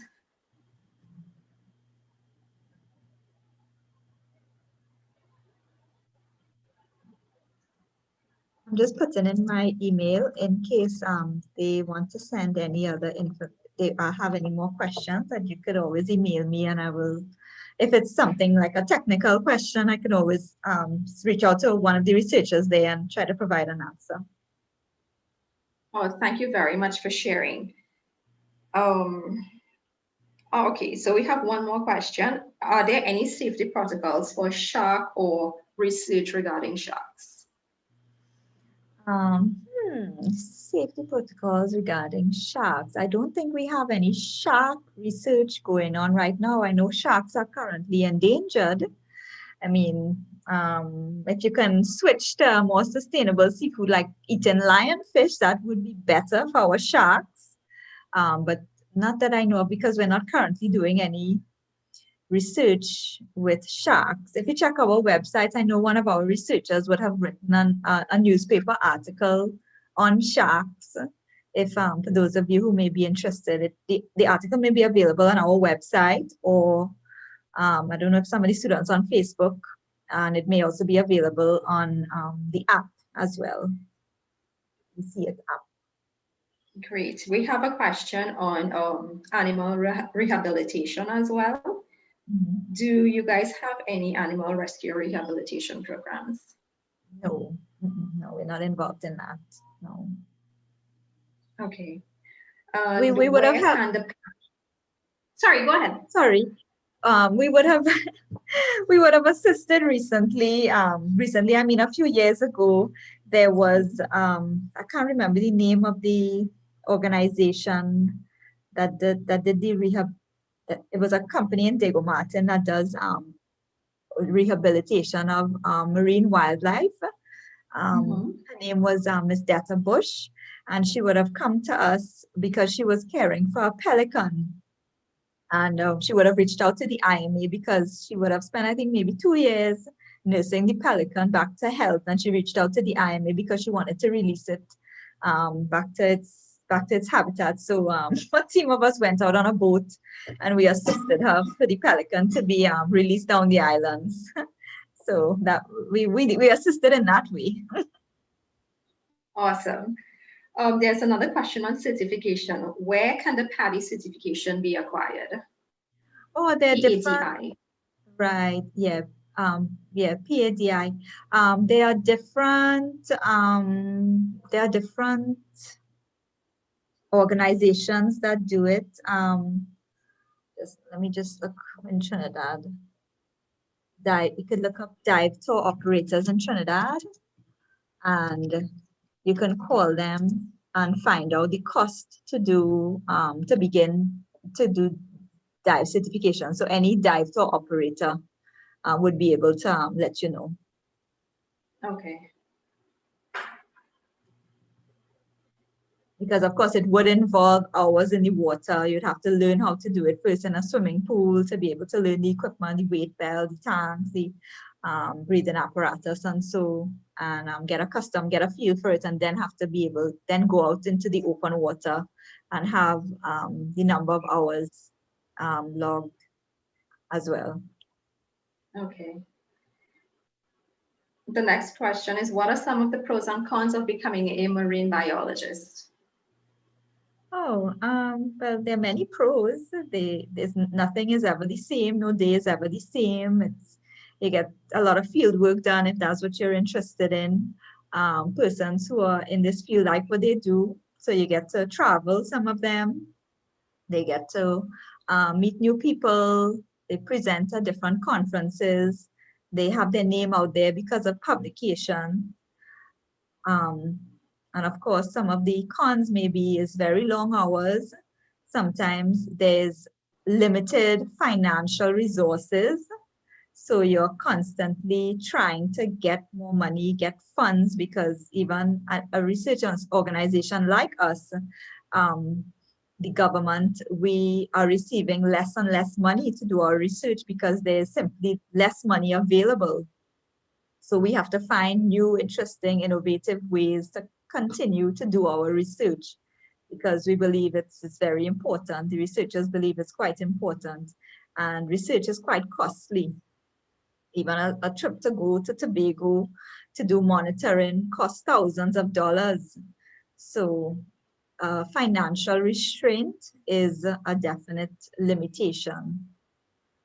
And of course, tight deadlines when you have to do publications. There's also a lot of long hours and reading and researching involved when you have to do your literature reviews, and you may have to make different presentations. You may have to amend it several times. You may have to go back at it when you speak with other researchers and bounce off ideas with your peers. You may have to rework something. You may try something and spend a number of years involved in it, and then it may not even work.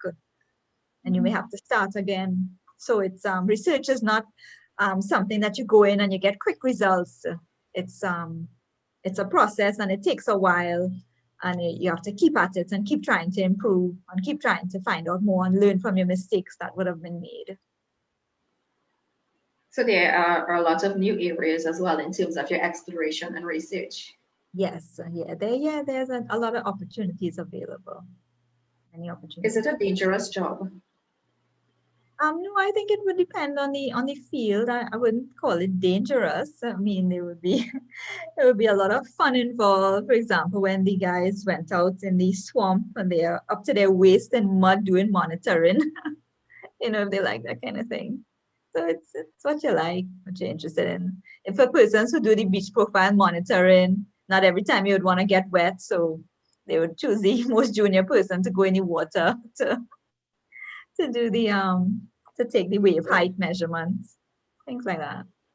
No, I wouldn't call it dangerous. There are safety measures that are conducted and they're put in place.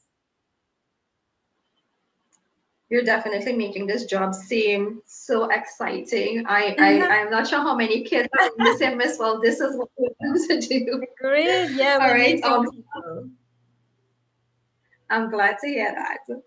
Someone has asked as well, how many years do you have to study to become a marine biologist?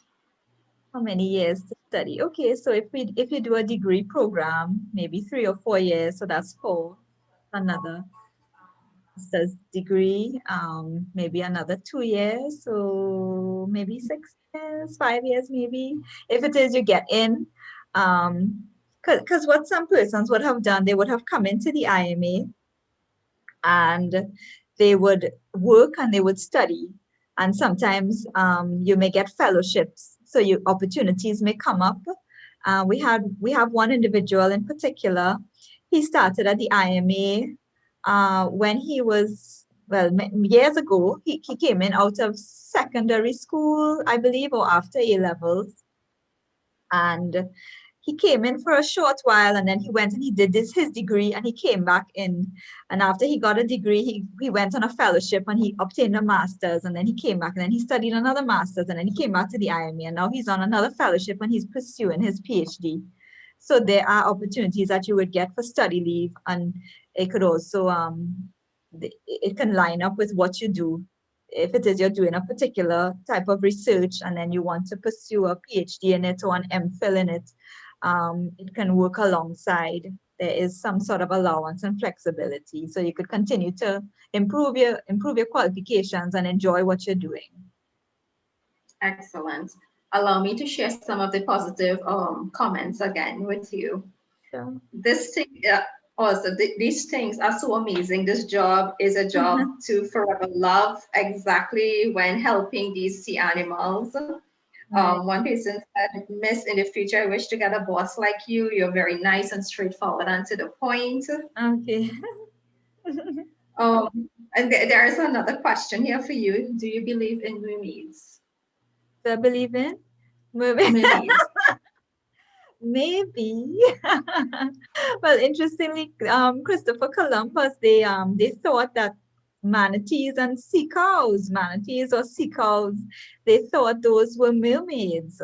So I don't know if that was that's known, but that's how some people in the past would have mistaken those sea cows. They would have thought that they were mermaids. Wow. All right, and I'm seeing a final comment here. Great presentation. Great. Okay. I'm happy you all are excited about this field, and I hope to see some of you in the future pursuing some of these opportunities I would have outlined. Best of luck to you and your future. Thank you so very much. I'm not seeing any more questions, but are there any other further comments or information you would like to leave with our kids before you go? Okay, no, just try to take in as much as you can throughout the career fair. Ask as many questions, because the ministry is hosting this for you guys, and take advantage of it to ask questions and try to learn as much as you can, because when we were younger, we didn't have these opportunities. We didn't have all these presenters coming and just giving us this world of information about all of these possible careers. And it's also, even if you don't want to ask it today, you can do your own research. You can, if there's something that struck a chord in you, you can go online and you can research it yourself and try to learn more about it. Even if it's just to watch some videos about it, the information is there, so use it positively. So Ms. Ganeslal, I would like to thank you very much for joining us today, for participating in our career fair, and for inspiring our students today. I know you have presentations prior, so I will see you today. Okay. Great, so thank you so very much. Enjoy the rest of your day. Thank you. Same to you. Thank you.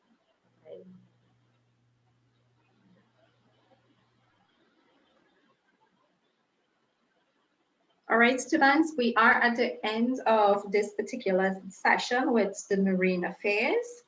Our next session is supposed to start at 1:50, but in the interim, we do have activities that you can engage in as well as presentations, all right? So stay tuned and they will come up shortly.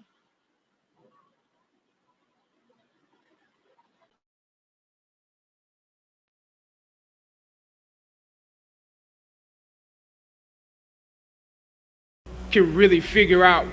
Sometimes you need to get knocked down before you can really figure out what your fight is and how you need to fight it. Throughout ancient times, institutions of learning have been built on top of hills to convey that great struggle is required to achieve degrees of enlightenment. Each of you had your own unique difficulties with the hill. For some of you, the challenge was actually academics. When you hear the words magna cum laude, you know that's not you. That's not you. You worked hard, you did your best, but you didn't make A's or B's, sometimes C's. You never made the dean's list, but that's okay. You're here on top of the hill. And I want to say something to that. You know, sometimes your grades don't give a real indication of what your greatness might be. So it really is okay. For others, it was financial. You and your family struggled to make ends meet every semester of your matriculation. You had to stand in one line to get to another line, to get to another line for somebody that might help you. You had to work an extra job or two, but you're here. For a lot of you, not all, but a lot of you, your hardest struggle was social. Some of you never fit in. You were never as cool and as popular as you wanted to be, and it bothers you. So your social struggles here became psychological. Even though you made it up the hill, you carried the baggage of rejection with you, but you're here. Or some of you went through something traumatic. You made it to the top of the hill, but not without scars and bruises. Some of you fit in too much. You were on the yard rapping on your frat block when you were supposed to be in class. Or you got caught up in the DC party life. You carry the baggage of too much acceptance. When completing a long climb, one first experiences dizziness, disorientation, and shortness of breath due to the high altitude. But once you become accustomed to the climb, your mind opens up to the tranquility of the triumph. Oftentimes, the mind is flooded with realizations that were for some reason harder to come to when you were at a lower elevation. At this moment, most of you need some realizations because right now you have some big decisions to make. Right now, I urge you, in your breath, in your eyes, in your consciousness, invest in the importance of this moment and cherish it. I know, savor the taste of your triumphs today. Don't just swallow the moment whole without digesting what has actually happened here. Look down over what you conquered and appreciate what God has brought you through. I remember walking across this yard on what seemed to be a random day, my head down, lost in my own world of issues, like many of you do daily. I'm almost at the center of the yard. I raised my head and Muhammad Ali was walking towards me. Time seemed to slow down as his eyes locked on mine and opened wide. He's raised his fist into a quintessential guard. I was game to play along with him, to act as if I was a worthy opponent. What an honor to be challenged by the GOAT, the greatest of all time, for a brief moment. His face was as serious as if I were Frazier in the Thriller in Manila, drawing from his victories and his losses. At that moment, I realized something new about the greatness of Ali and how he carried his crown. I realized that he was transferring something to me on that day. He was transferring the spirit of the fighter in me. He was transferring the spirit of the fighter to me. He was transferring the spirit of the fighter to me. Sometimes you need to feel the pain and sting of defeat to activate the real passion and purpose that God predestined inside of you. God says in Jeremiah, I know the plans I have for you. Plans to prosper you and not to harm you. Plans to give you hope and a future. When you, this day, when you have reached the hilltop and you are deciding on next jobs, next steps, careers, further education, you would rather find purpose than a job or a career. Purpose crosses disciplines. Purpose is an essential element of you. It is the reason you are on the planet at this particular time in history. Your very existence is wrapped up in the things you are here to fulfill. Whatever you choose for a career path, remember the struggles along the way are only meant to shape you for your purpose. When I dare to challenge the system that would relegate us to victims and stereotypes with no clear historical backgrounds, no hopes or talents, when I questioned that method of portrayal, a different path opened up for me. The path to my destiny. When God has something for you, it doesn't matter who stands against it.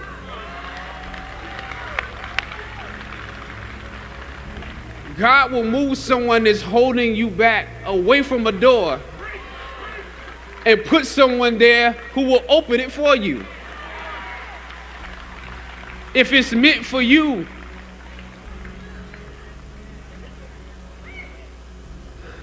I don't know what your future is, but if you're willing to take the harder way, the more complicated one, the one with more failures at first than successes, the one that has ultimately proven to have more meaning, more victory, more glory, then you will not regret it. The light of new realization shines on you today. I was on a roll when I entered the system of entertainment, theater, television, and film. In my first New York audition for a professional play, I landed the lead role. From that play, I got my first agent. From that agent, I got an on-screen audition. It was a soap opera. It wasn't Third Watch. It was a soap opera on a major network. I scored that role too. I felt like Mike Tyson when he first came on the scene, knocking out opponents in the first round. With this soap opera gig, I was already promised to make six figures, more money than I had ever seen. I was feeling myself. But once I got the first script, and with soap operas, you very often get the script the night before and you shoot the whole episode in one day with little to no time to prepare. Once I saw the role I was playing, I found myself conflicted. The role wasn't necessarily stereotypical. A young man in his formative years with a violent streak pulled into the allure of gang involvement. That's somebody's real story. Never judge the characters you play. That's what we were always taught. That's the first rule of acting. And any role play, honestly, can be empowering. But I was conflicted because this role seemed to be wrapped up in assumptions about us as black folk. The writing failed to search for specificity.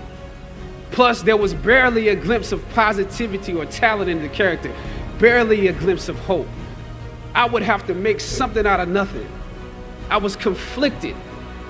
Howard had instilled in me a certain amount of pride, and for my taste, this role didn't live up to those standards.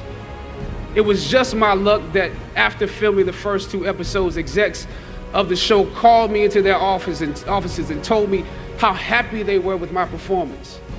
They wanted me to be around for a long time. They said, if there was anything that I needed, just let them know. That was my opening. I decided to ask them some simple questions about the background of my character, questions that I felt were pertinent to the plot. Question number 1, where's my father?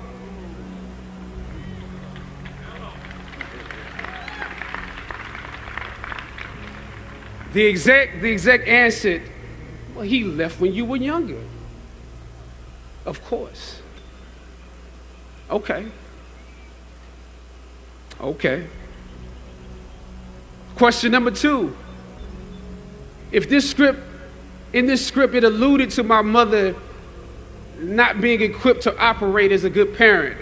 So why exactly would my little brother and I have to go into foster care?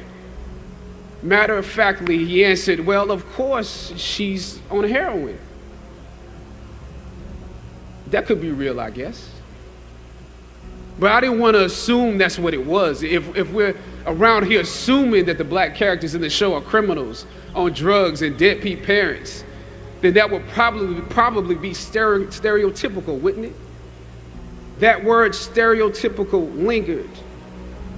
One of the execs pulled out my resume and began studying it.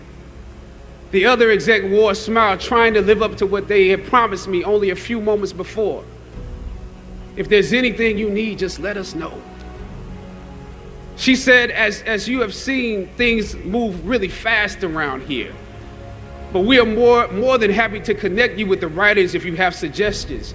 Yeah, I said, that would be great. I said, because I'm just trying to do my homework on this. I didn't know if you guys had decided on all the facts, but maybe there's some things we could come up with, some talent or gift that we can build. Maybe he's really good at math or something. He has to be active. I'm doing my best not to play this character like a victim. So you went to Howard University, huh? The exec holding my resume interrupted, peeking over the pages. Yes, I said proudly. He slid my resume back in his desk and said, thank you for your concerns. We'll be watching you. I left the office. I shot the episode I had come in to shoot on that day. Probably the best one I did out of the 3 because I got what was bothering me off my chest. I was let go from that job on the next day. A phone call from my agent. They decided to go another way. The questions that I asked set the producers on guard and perhaps paved the way for a less stereotypical portrayal for the black actor that stepped into the role after me. As the scripture says, I planted the seed and Apollos watered it. But God kept growing. God kept it growing. Yet and still, when you invest in a seed, watching it grow without you, that is a bitter pill to swallow. A bitter pill. Anybody that's ever been fired knows what I'm talking about. Even if you really don't want the job, when they let you go, it's like any breakup. You act like you don't care. I didn't need that damn job anyway. I didn't need them. But when you have those moments alone, you start to wonder if there was a better way to handle it. And if you could have handled it better, maybe you could help your family. And then before you know it, you're broke. And you find yourself scraping together change just so you can ride the subway so that you can get the next job. And maybe if you could book something else, that would eclipse the feeling of doubt that's building. But it seems like you can't pay them to hire you now. My agents at the time told me it might be a while before I got a job acting on screen again. As you commence to your past, press on with pride and press on with purpose. God bless you. Now, this is your time.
Good afternoon, students. Welcome to our program. It is such a pleasure to have you all here this evening, and thank you so much for holding on.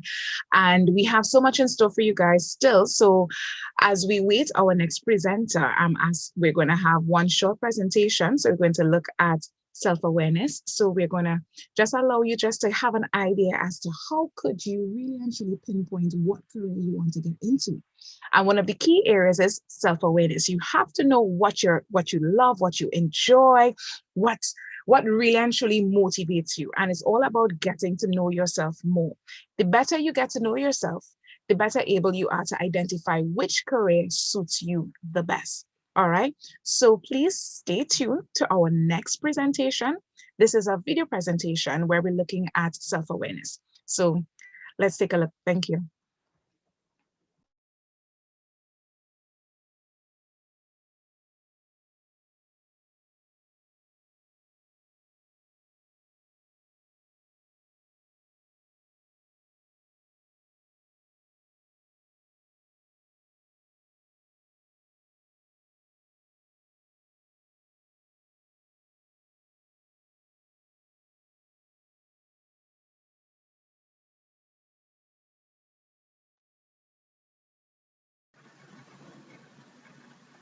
Self-awareness and the career planning process.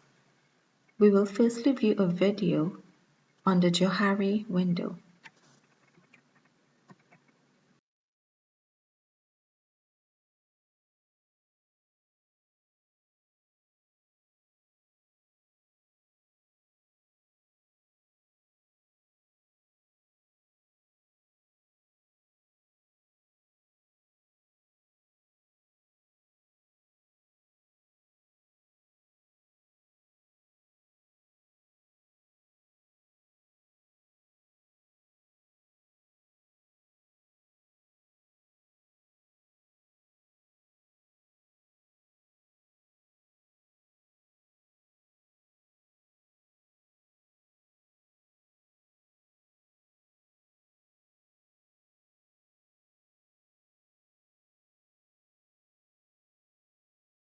You will see the Johari window has 4 windows that you can look through. You have the top part is what others see about you. The bottom part is what others do not see about you. The left-hand side is what you know and what you see about yourself. The right-hand side is what you know and what you cannot see about yourself. So you'll see the top left corner is what you know and what others know about you. It's obvious. It's out in the open and it's the arena that you normally play in. Then on the right top hand side you have the part where you cannot see it. You don't know this about you, but someone else knows it about you. It's like having broccoli between your teeth and everyone else can see it, but you are not aware of that, and we call that the blind spot. Then on the bottom left-hand corner, we have the window that's called the facade or the masks. This is where you are like an interviewer. You know a lot about yourself, but you never reveal it to other people, so they do not know that about you.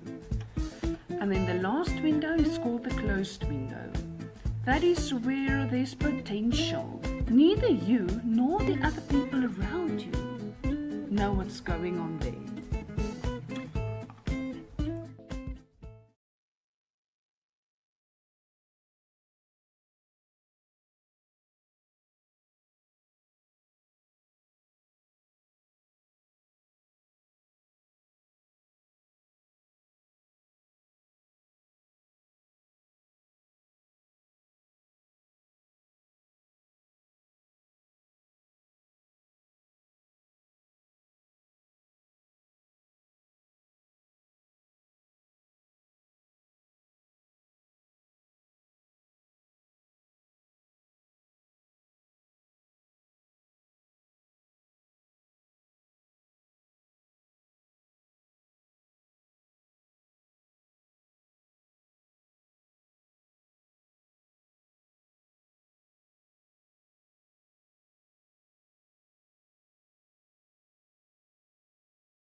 Okay, guys, so we just had a slight technical difficulty, so therefore I'm going to talk it out for you all. So let me just introduce myself again. My name is Keisha Lewis, Guidance Officer.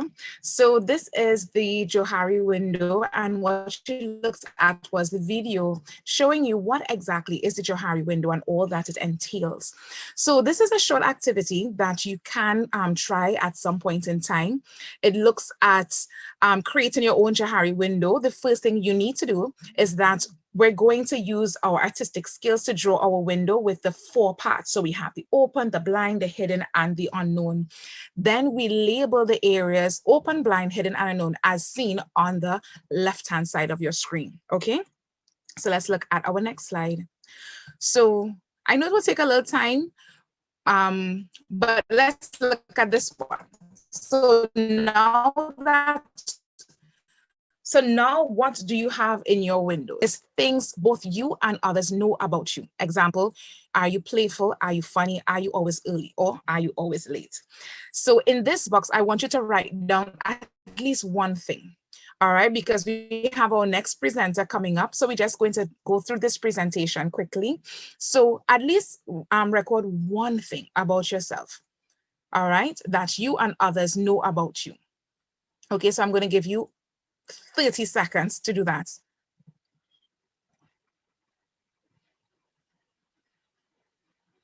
All right, I think I'm rushing that 30 seconds. So I'm giving you 10 more seconds to work it.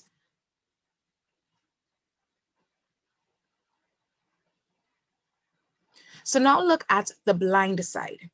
All right, not the blind side as the movie. That was my favorite movie, but we're looking at this blind side. So these are the things that people know about you that you don't know.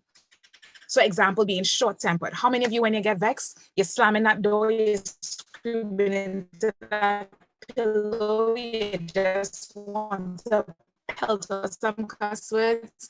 All right, so I want you to write down at least 3 traits people say you have that you didn't know. All right, so what has people been telling you? What have people been telling you within the last week or 2 or month or so that you never knew about yourself? So I want you to record at least 2 of those qualities or 2 of those traits that person's mentioned.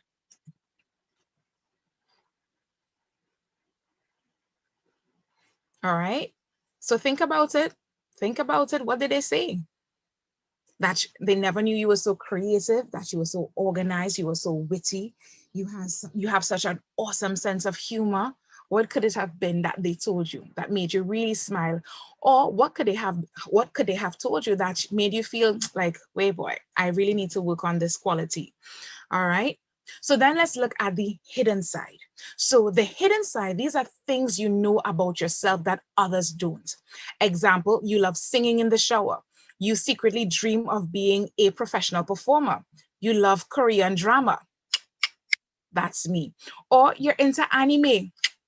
That's me again. Is that you? So I'm just telling you all my business. So you all may have certain qualities, certain things that people just don't know. And it's these hidden things that really and truly forms who you are. And by knowing these things, it gives you a clearer sense as to your awareness in terms of your identity. The more you know about yourself, the greater you will be able to identify which career suits you the best. So then let's look at the unknown side. Now, this side is a bit tricky. The reason why this is a bit tricky because, again, it is like a black hole. It is unknown. So things neither you nor anyone else knows about you.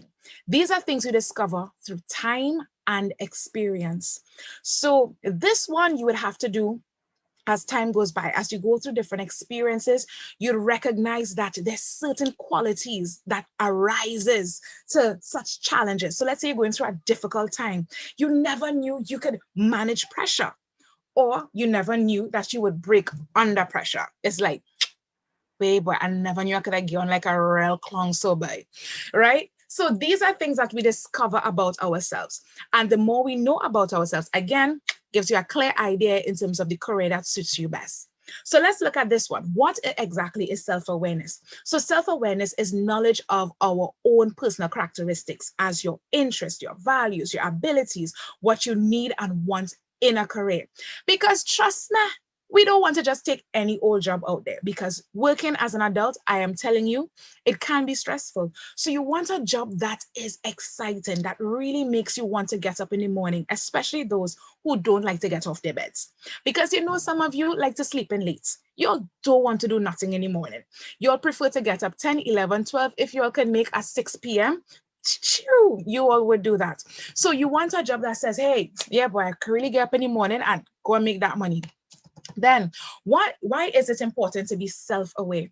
Everyone is unique with different interests, abilities, and skills which contribute to them being the best version of themselves. Knowing your skills, abilities, strengths, and even weaknesses help you to function at your greatest capacity. When looking at career options, when looking at career options you are in, it is instrumental in choosing what would suit you best, okay? So we have here in terms of interests, all right? So these are some of the things that you want to consider. What are your interests? These are the things that pique your attention. It's the feeling of wanting to know or learn about something or someone. People can be interested in a number of different things at any given point in time. Interests can only change over time. Interests are those activities that you do for fun or enjoy, including what you like to read, the TV shows and movies you like to watch. Like for me, starring in a zombie movie, zombie apocalypse is the best. So the events you like to attend, the kind of people you admire, and with whom you socialize. So then we have some of these interest activities that you all can look at. Think about some of the things you really enjoy doing or would like to learn how to do. All right, so we have some of these here: sports, reading, art, hiking, exercising, cars. We all know some of you are real into cars. And then we have music. Yeah, you know, the beats. And then fashion, childcare, who knows? Then we have values. Values are concepts you hold strong to you. They help shape who you are. They are the traits and the life, the ideas you consider important or have a high opinion of. So example, honesty. Come on, who like a lying friend? Nobody likes that lying critters, right? So we value honesty, we value kindness, we value loyalty, truthfulness, religion, even culture. So then we have types of values. They can be intrinsic, such as work itself, the work's contribution to society. Then we have extrinsic, favorable conditions that accompany an occupation, all right?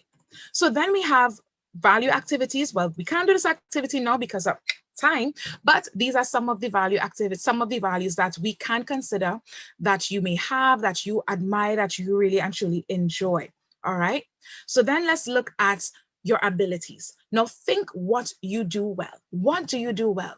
Your abilities are those things you do awesome. Come on. How many of you are real good at doing them backhand flips? Anybody good at singing here? Now, I would say I am good at singing if only I could hold a key. Some things people just have to do in their shower, in the secret places of their homes. I can't sing, but I know there's some of you who have some angelic voices, all right? Some of you have a little rasp that will work in your favor too, because we're all looking for interesting voices these days. So they include special talents, skills, strengths, and even weaknesses. Now, when you're thinking of your career, you need to consider these things because they are the ones that will guide you, that will give you the inspiration in terms of, yeah, this is the career for moi, for you. All right, I'm already in my career. What career are you into? All right. Okay. So that is me in terms of this time that we spend in terms of self-awareness. Now we want to really actually open the floor for Mr. Kangali. So Mr. Kangali is going to give you a little more insight into Kenson and the programs that they offer, because the more that you know, the better able you are going to choose your next step. And you want to choose your next step carefully. So you just spent a few minutes with me, Keisha Lewis, Guidance Officer Scientist in Patrick SSSD, which is awesome. And I'm now going to turn the floor over to Mr. Kangali. Mr. Kangali, are you here? Yes, I'm here. Great. Thank you so very much for being here and taking the time out for our students here today. And I know that they are ready to hear and really absorb the information that you're about to disperse. So I'm now going to turn the virtual floor over to you. Thank you so very much. No problem. Thank you, Keisha. All right. Good morning, students.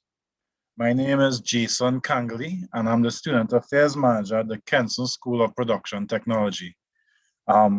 Before I get into my school and what we do, I just wanted to share some personal details about myself with you in hopes that it will help you also explore your options and explore your options for tertiary education after secondary school. So a little about myself. Kind of long ago, I sat where you sat, where you are seated now. I was in Form 6, unsure of my future, not knowing what I was going to do after secondary school. I had written CXE, I had passed CXE, I had done A-levels, and now I was finished with school and I did not know what would be the next step. I had signed up for university here. I didn't get in. And I was looking at other options of furthering my education. Because I'll be honest with you, when you finish secondary school, a lot of your friends are going to start working immediately. Now, it may not be the job that they want, but it happens. And as Keisha was saying, you want a job that you're going to be happy in. So being happy in a job means exploring your talents, your abilities, your skills, and trying to match that job, those skills, with the options you have out there. Sorry. So what I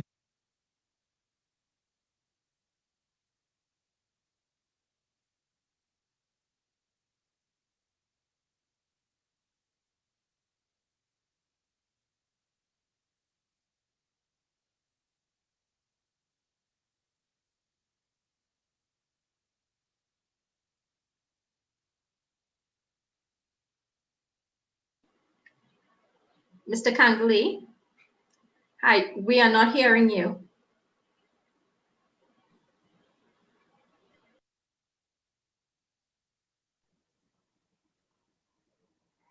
Mr. Kangley, we just lost your audio.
Okay, guys, so we just had a slight technical difficulty here.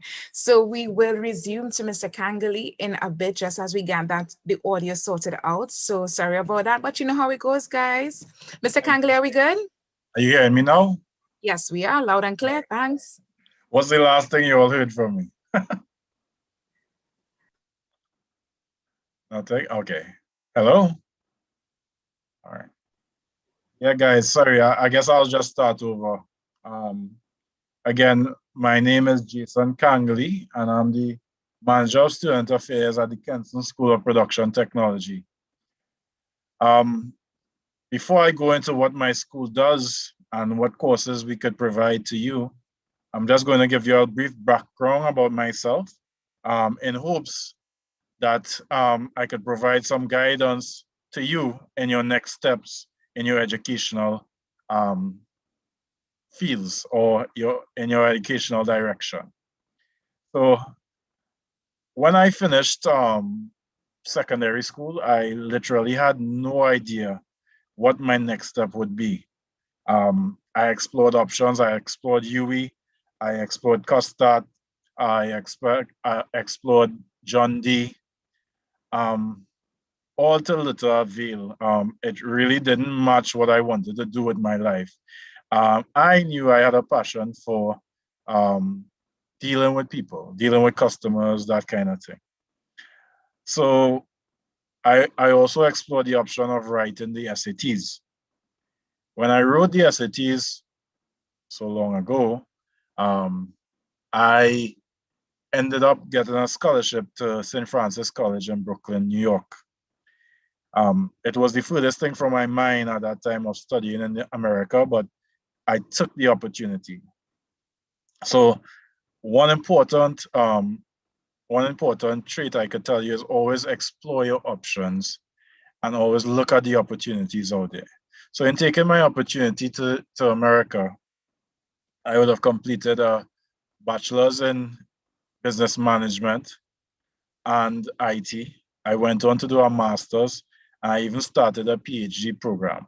All that from not knowing what I would be doing after secondary school. So if right now you don't know what you're gonna do, don't be worried. You still have time to explore your options, and it's necessary that you do.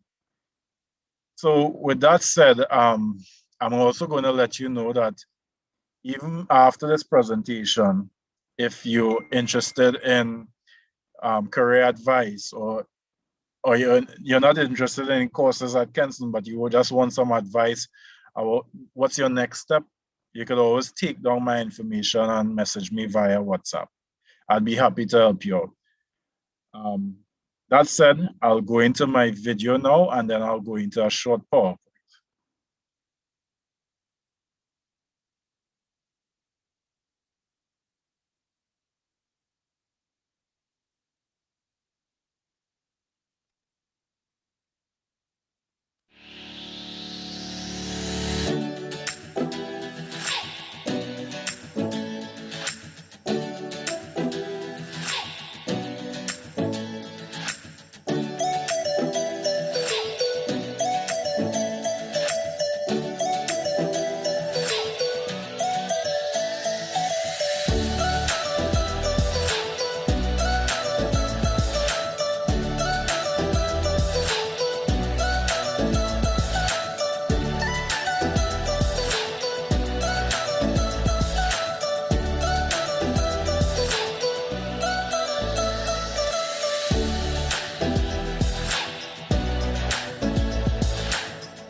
All right, guys, I'll now go into my PowerPoint presentation, and then I'll field some questions.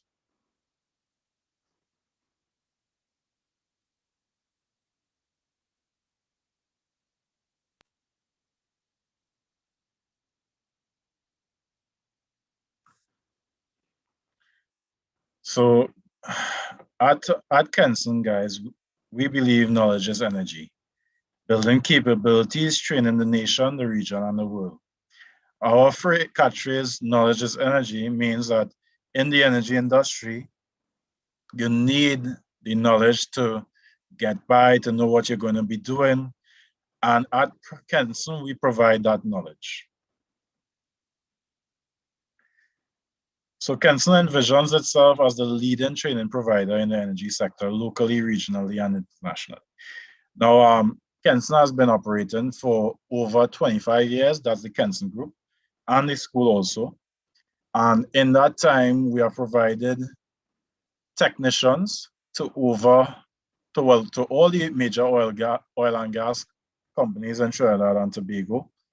So to name a few: Shell, BP, BHP, EOG, Paria, Petrotrin, formerly Petrotrin, and now Heritage and Paria, BHP, to name a few. And we've provided over 800 technicians in the oil and gas sector. Our program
Okay, guys, so again, we have a little technical difficulties, but as I said before, this happens, these things happen, right? All right, so with Kenson, one of the things that I know about Kenson is that they provide a lot of courses as it pertains to skills, and we tend to take skills for granted. We always think about the jobs like lawyers, doctors, but we tend to forget these particular areas. So Mr. Kangley is back, everything we're good, we're good? Yeah, we're back. Sorry about that. All right, then, no problem. Yeah. All right, back to my presentation. Sorry about that, guys. Our courses, our programs are internationally recognized and locally recognized. Internationally via City and Guilds. Our programs are all City and Guilds approved and accredited. And then locally via ACTT. So, and the NTA, the National Training Center. So our programs are internationally recognized. Anyone doing one of our programs could go anywhere in the world and work with our qualifications and certifications. So this is our model. One aspect I'll tell you that you won't get anywhere else, or very little of anywhere else, is the practical aspect of our programs. At Kenson, we have our very own simulator, control room, all the equipment and tools that you will encounter in the oil and gas sector, we have it on our compound. So our practical elements, our practicals, entail all these things, and nowhere else in Trinidad you'd be able to get that practical where you get it at Kenson. So we have like the control room, we have the Christmas tree, we have all the valves, everything that you encounter in the oil and gas sector. And our lecturers have minimum of 25 years service in the oil and gas sector. So they sorry about that. They speak to you with experience. Just to go in some of our programs, we have level 4 and level 5 diplomas at our institution. Our level 4 programs entail 2 programs, the offshore production operator training program and the land-based production operator training program.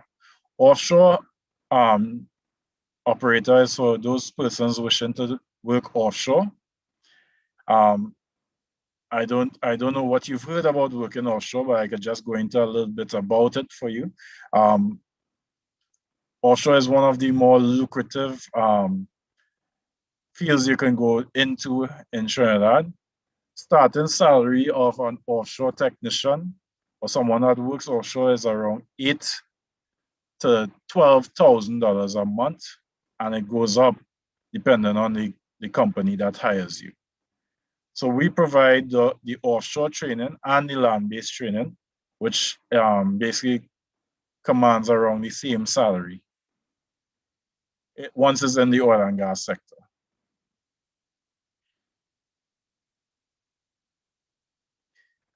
These are some of the modules in the offshore production operator training.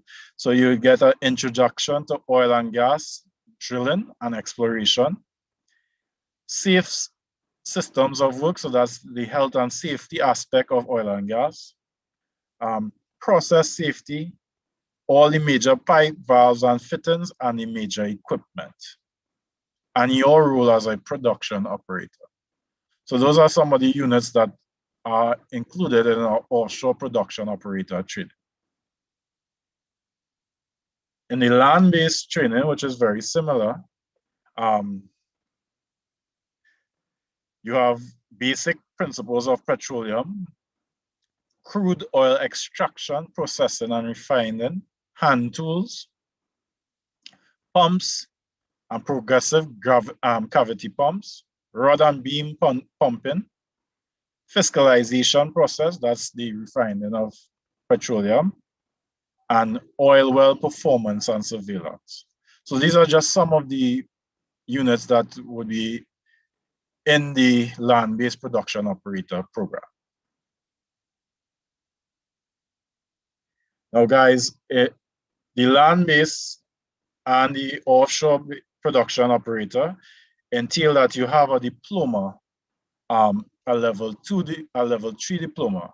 Now these are some of our level 3 diplomas that will enable you to do the offshore and the land-based production. So we have 4 level 3 programs. They are the process technician, the instrumentation maintenance technician, electrical maintenance, and mechanical maintenance. These programs you'd be able to get into at Kenson with 5 CXC subjects. Now, if you don't have 5 CXC subjects and you don't have maths and science, we do maths and science at Kenson. So you'd be able to do a maths and science bridging program and still get into the level 3 diplomas.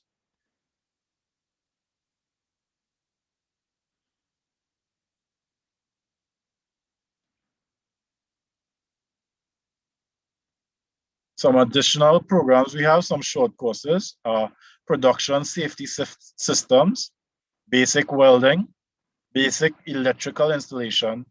We also have basic plumbing and AC and refrigeration. So those are some short courses that you can do even while you're in Form 6 or Form 5. No CXC required. If you're looking for something to pique your interest, looking at things you're interested in, looking at developing skills, you could also come to Kenson and do these courses.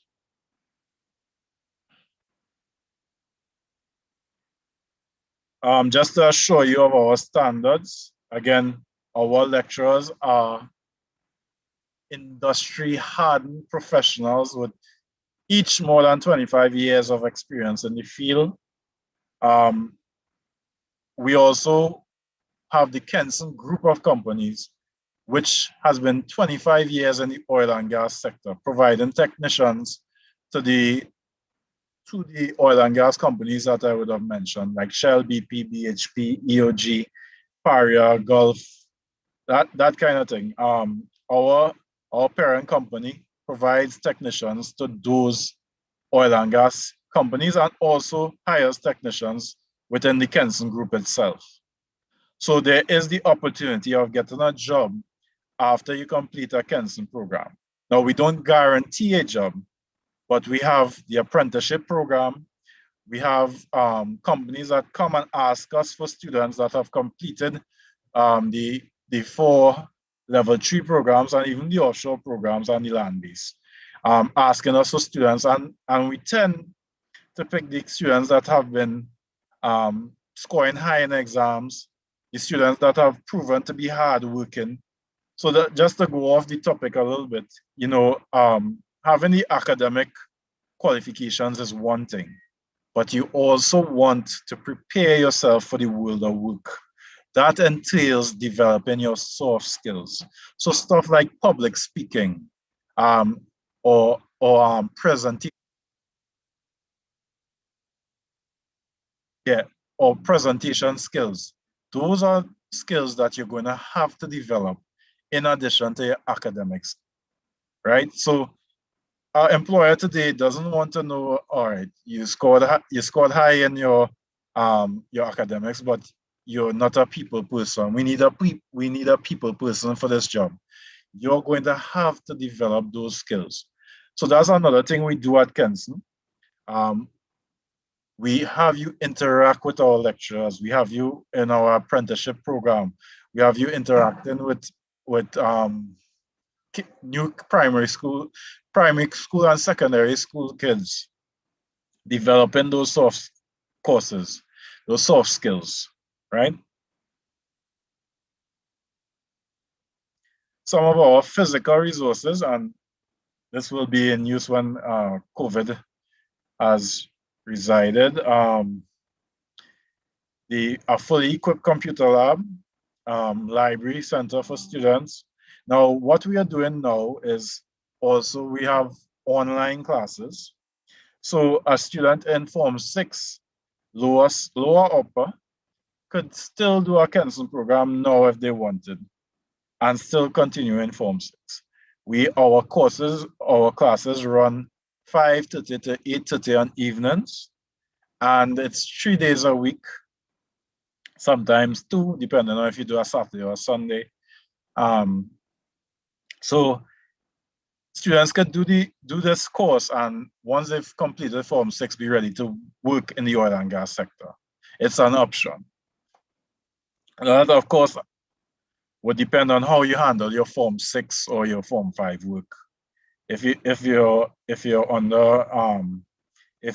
not coping with your Form 5 or your Form 6 work right now, I wouldn't recommend you try another program just right now. You could probably do it after Form 6 or Form 5. But for those students who are capable, you can do it now and be ready for the world of work after Form 6. So I just wanted to thank you. This is some of our information here. I'll open it up for questions just now. But again, our website is listed there. It's www.kspt.edu.tt. That's our email address. If you have any questions, you could always email us. And what I'll do also is provide you with my my work information. So that's my information there. Jason Kangley. I'm the manager of student affairs, and my mobile number, my work mobile number is 682-9214. If you are interested in Kenson, you could always WhatsApp me or call me. But also if you need some career advice, as I said, I've written SATs. I'm in close contact with US universities, or recommendations on where you want to go in life. You could always call me. I mean, you have your guidance counselors also, but if you want a extra advice, you could give me a holler on WhatsApp. Okay, great. Thank you so very much, Mr. Kangley. There was one question earlier on where one of the students asked, was SATs hard? So let me hear, what's the answer for that? When I did it, it's changed a little bit since that. I know they've included US history and stuff like that now. But it was not hard. I would not have done, I'm sharing my personal information here. I would not have done too good in A-levels to say that I could have gotten into university down here. And after I had written SATs, I was able to get a scholarship, a fully paid scholarship, actually. Wow. To a US university. Nice, nice. Yeah, and also now, what is done in the States is they don't even require SATs. SATs is mostly for athletes, persons who wish to play football, that kind of thing, or run, that kind of thing. Now, some US universities, some still require SATs, but some, they will take your CXC. And depending on... Wow, that's great information there. Yeah, and depending on your grades, like if you have 5.1s, you're looking at scholarship in the vicinity of like 18,000 US a year or so, you know, depending on where you look. I mean, there's what, thousands of universities in different, you know, in all the states in America, you know, you would find scholarships different places. It just depends on where you're looking and where you have family that you can stay by, or, you know, that kind of thing, or what you can afford. To help cut the cost. So we have one question again from, it's Nikisha Richens. Hi, Nikisha. Yeah. I wonder if that's Nikisha that I know. So her question directed to you, Mr. Kangley, is how long will one program take to complete at Kenson's? Our programs run for 1 year. So our level 3 programs, which are the instrumentation, electrical, mechanical, and process, those run for 1 year. So after, let's say, for instance, I'll give you an example. If you're in lower 6 and you want to do our program, you can get in with your CXC. You could do it part-time, and you'd be able to do it on evenings 5 to 8. It's all online. All the theory is online. And you'd be completed in under a year. When you're finished with that year, you're able to work in the oil and gas sector. Okay. Yeah. Great. Another question. Oh, sorry. Our offshore programs, we take when you have a diploma. So our level 3 diploma, those are also 1 year. But you can do those on Saturdays or Sundays. Okay, great. Yeah. And thank you so very much. And we have another question that's coming out. One of the questions is, what is the cost for those programs offered at Kenson's? So our programs are GATE approved. The cost of the program with GATE covers 18,000 of our cost, the cost of our program. So our programs are 25,500, depending on if you need to write the English and the science and the math, sorry, or if you're coming in with science and a math, that's the cost. If you don't have science and a math, there's just $1,000 extra. Okay, so understand. So if GATE covers 18,000, the cost to the student will be in the vicinity of 7,500 for the year. For the year. Wow, yeah. Not bad. Yeah. One other question is coming at you. So how many locations are there for Kenson? There's one location right now, it's in San Fernando, but all our programs are online.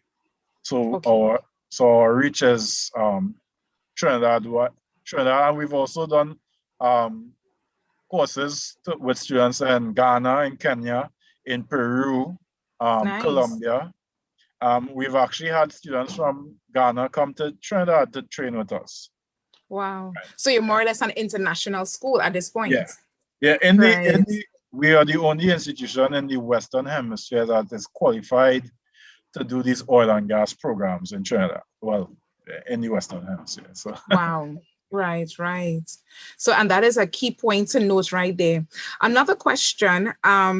If you sign up for Kenson and you do it online, would you be able to do it at home if you don't want to travel? So I think you answered that question, that they can, because of COVID right now, that they can't study online. Yeah. So what we do also is the theory is completely online. So everything, all the practical aspects. Yeah, the practical aspect is where we have a blended learning approach. Now we have practicals that are online, and then in groups of 5 now, because of the COVID restrictions, we would bring students on the campus to go through the simulator, which is the only one of its kind in Trinidad, honestly.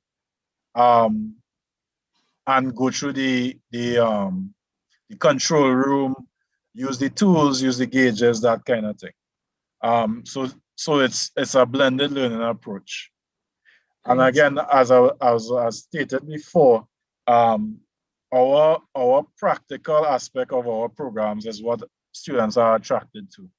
We have had students from different universities complete degrees and still have to come to Kenson to get that practical aspect of things. Okay. Yeah. There's one question, and it's a really good question. What is City and Guilds? City and Guilds? City and Guilds is the equivalent of the NTA here in Trinidad. So City and Guilds is an organization that approves and accredits technical and vocational programs in the UK, and it's internationally recognized. Okay. So a lot of, when you completed one of our programs, since it's City and Guilds, your qualification is worldwide. You could go anywhere. Right. So it is like an international recognition body. Yeah. You could go anywhere in the world and work with that qualification. Okay. Yeah. Another question. Sir, do you have to master all the subjects? No.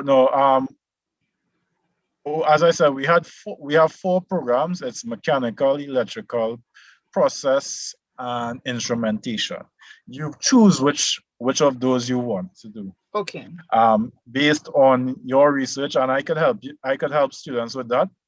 Again, if they want to message or they want to call, or if you want me to call, you just message me on WhatsApp, and I could call you back, and we could go into what skills you have and what field would better suit you.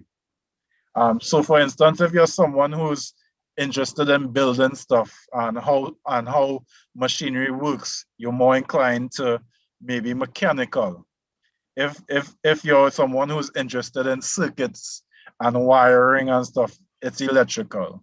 You know, if you're someone who's more interested in gauges and reading and fixing problems, you're probably more interested in instrumentation or process. You know.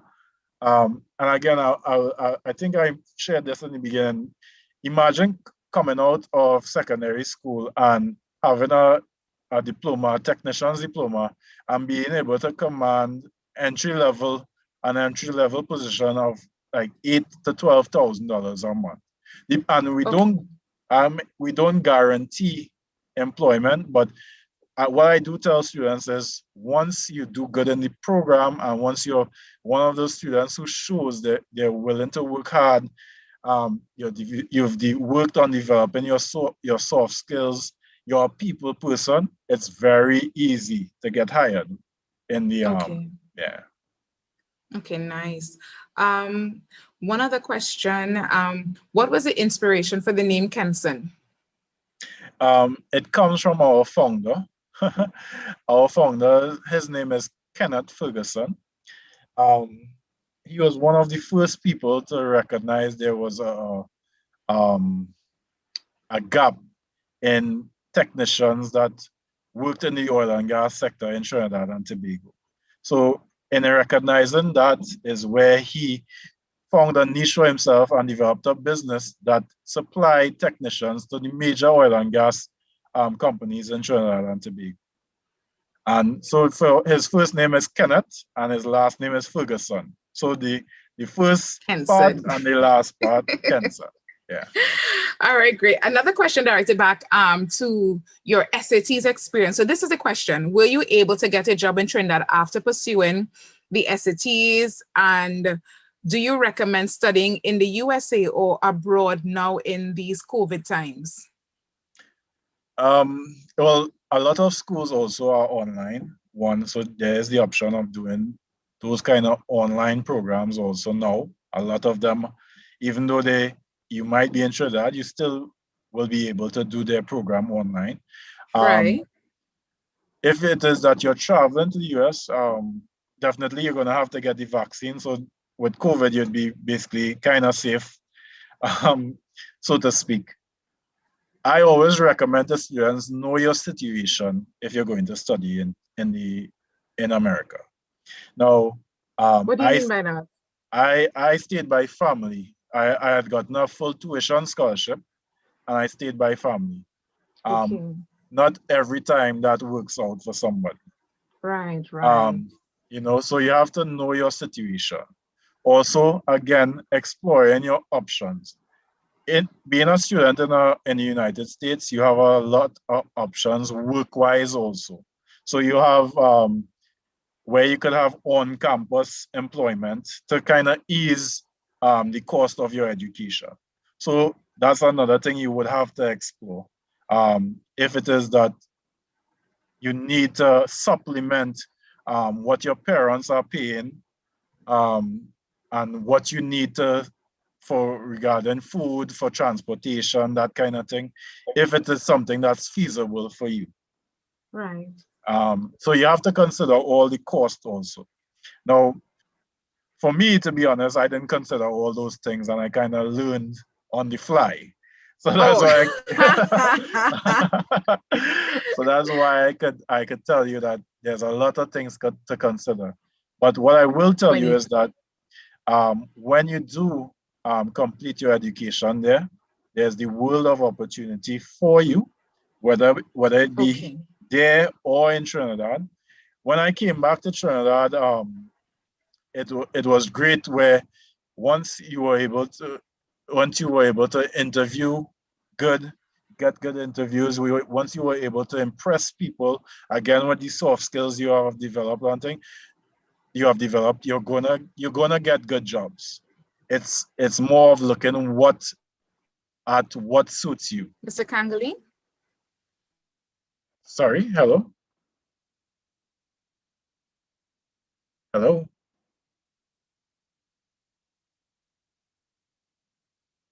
Hello? Hi, I think Ms. Lewis. Okay, you had some issues there, Keisha? Go ahead. Oh. All right. Okay, Sorry, Mr. Kangali is back. Okay. Yeah.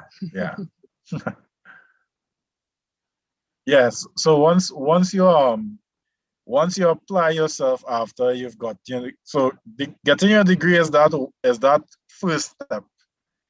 Using your degree after that, using the skills It's something else. Yeah, it's something else. Yeah.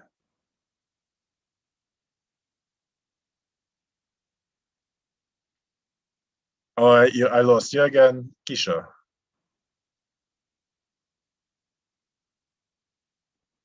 I think you're okay. Right. Sorry about that. Okay, so question coming at you again: are there opportunities for women in the field, in offshore fields?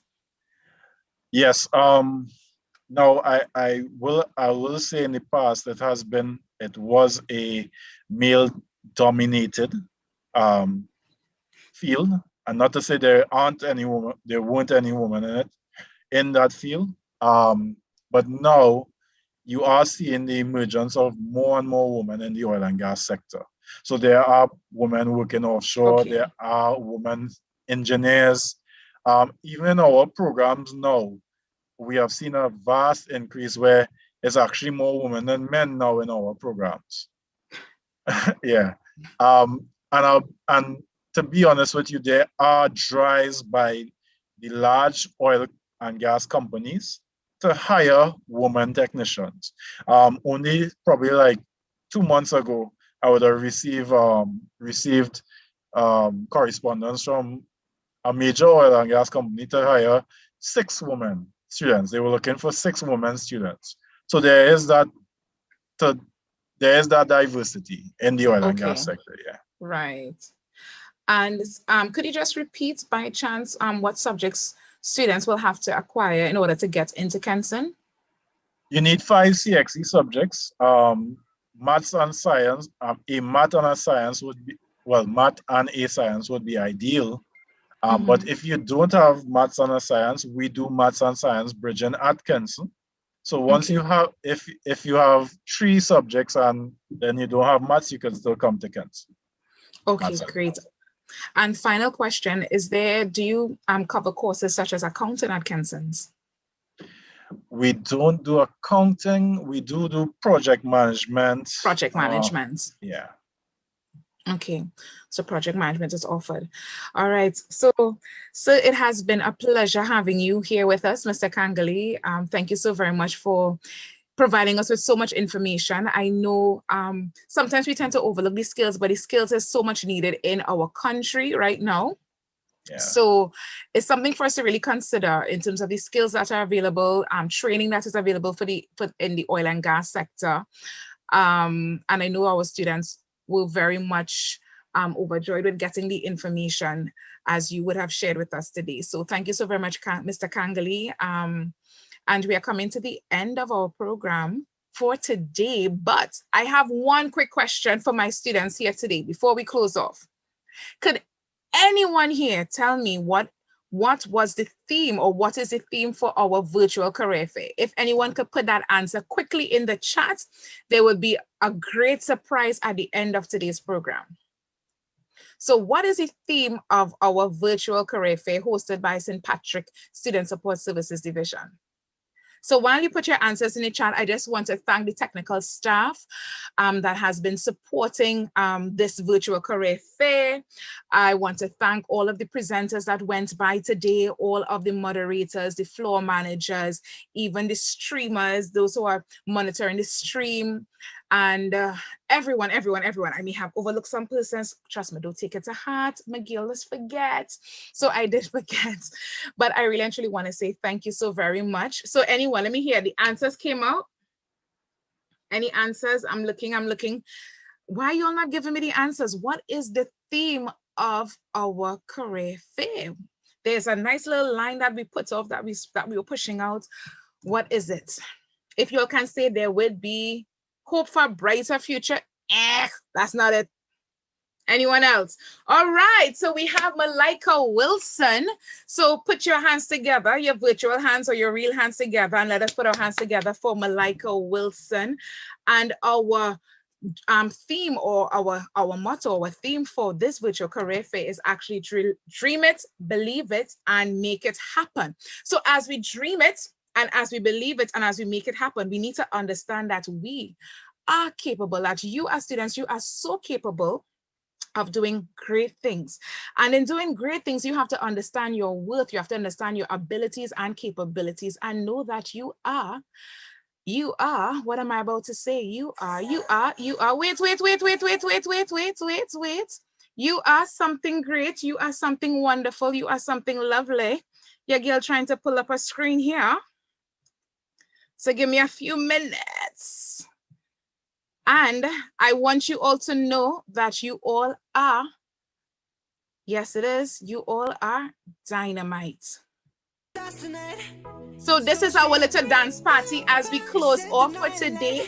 And remember, we have our links whereby you can evaluate at the end of the program, because we are having a good time.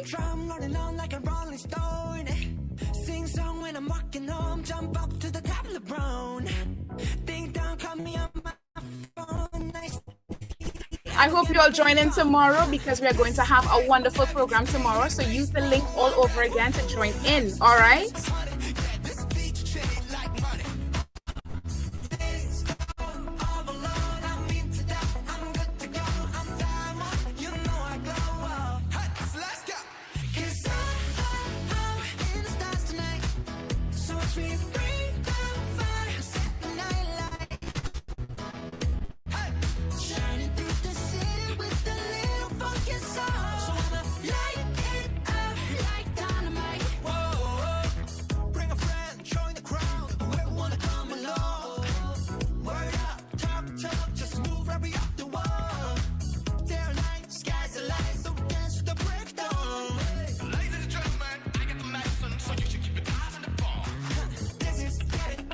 Remember to do your evaluation, guys. Join in tomorrow.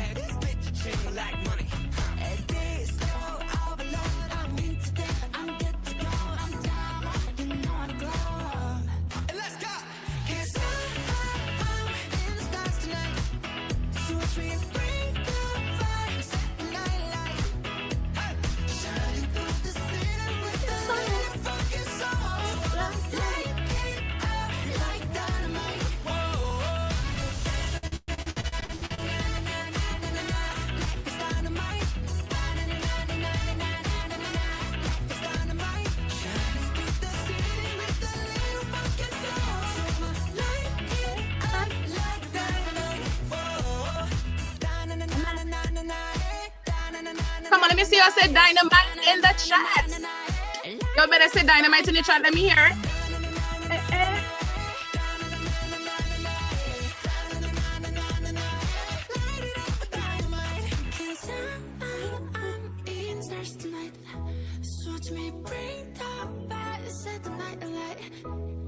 Shining through the city with the little fucking soul.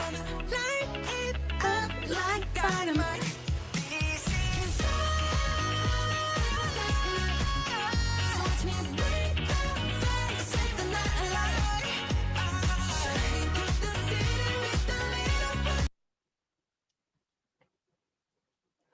All right, guys. So thank you so very much for being a part of our career fair today. There was a lot of information and it was great having you all today. Now remember to join in. The links have been sent. The link that you all used to register, you can reuse that to join in tomorrow. And do not forget to also complete the evaluation. It all can be found on the site. So any further questions, you can direct it to your resident guidance officer, and they will provide you with all of the information that you all need as you set the path for your career. So you all dream big. Come on, you all are dynamite. All right, have a good one. Bye, guys.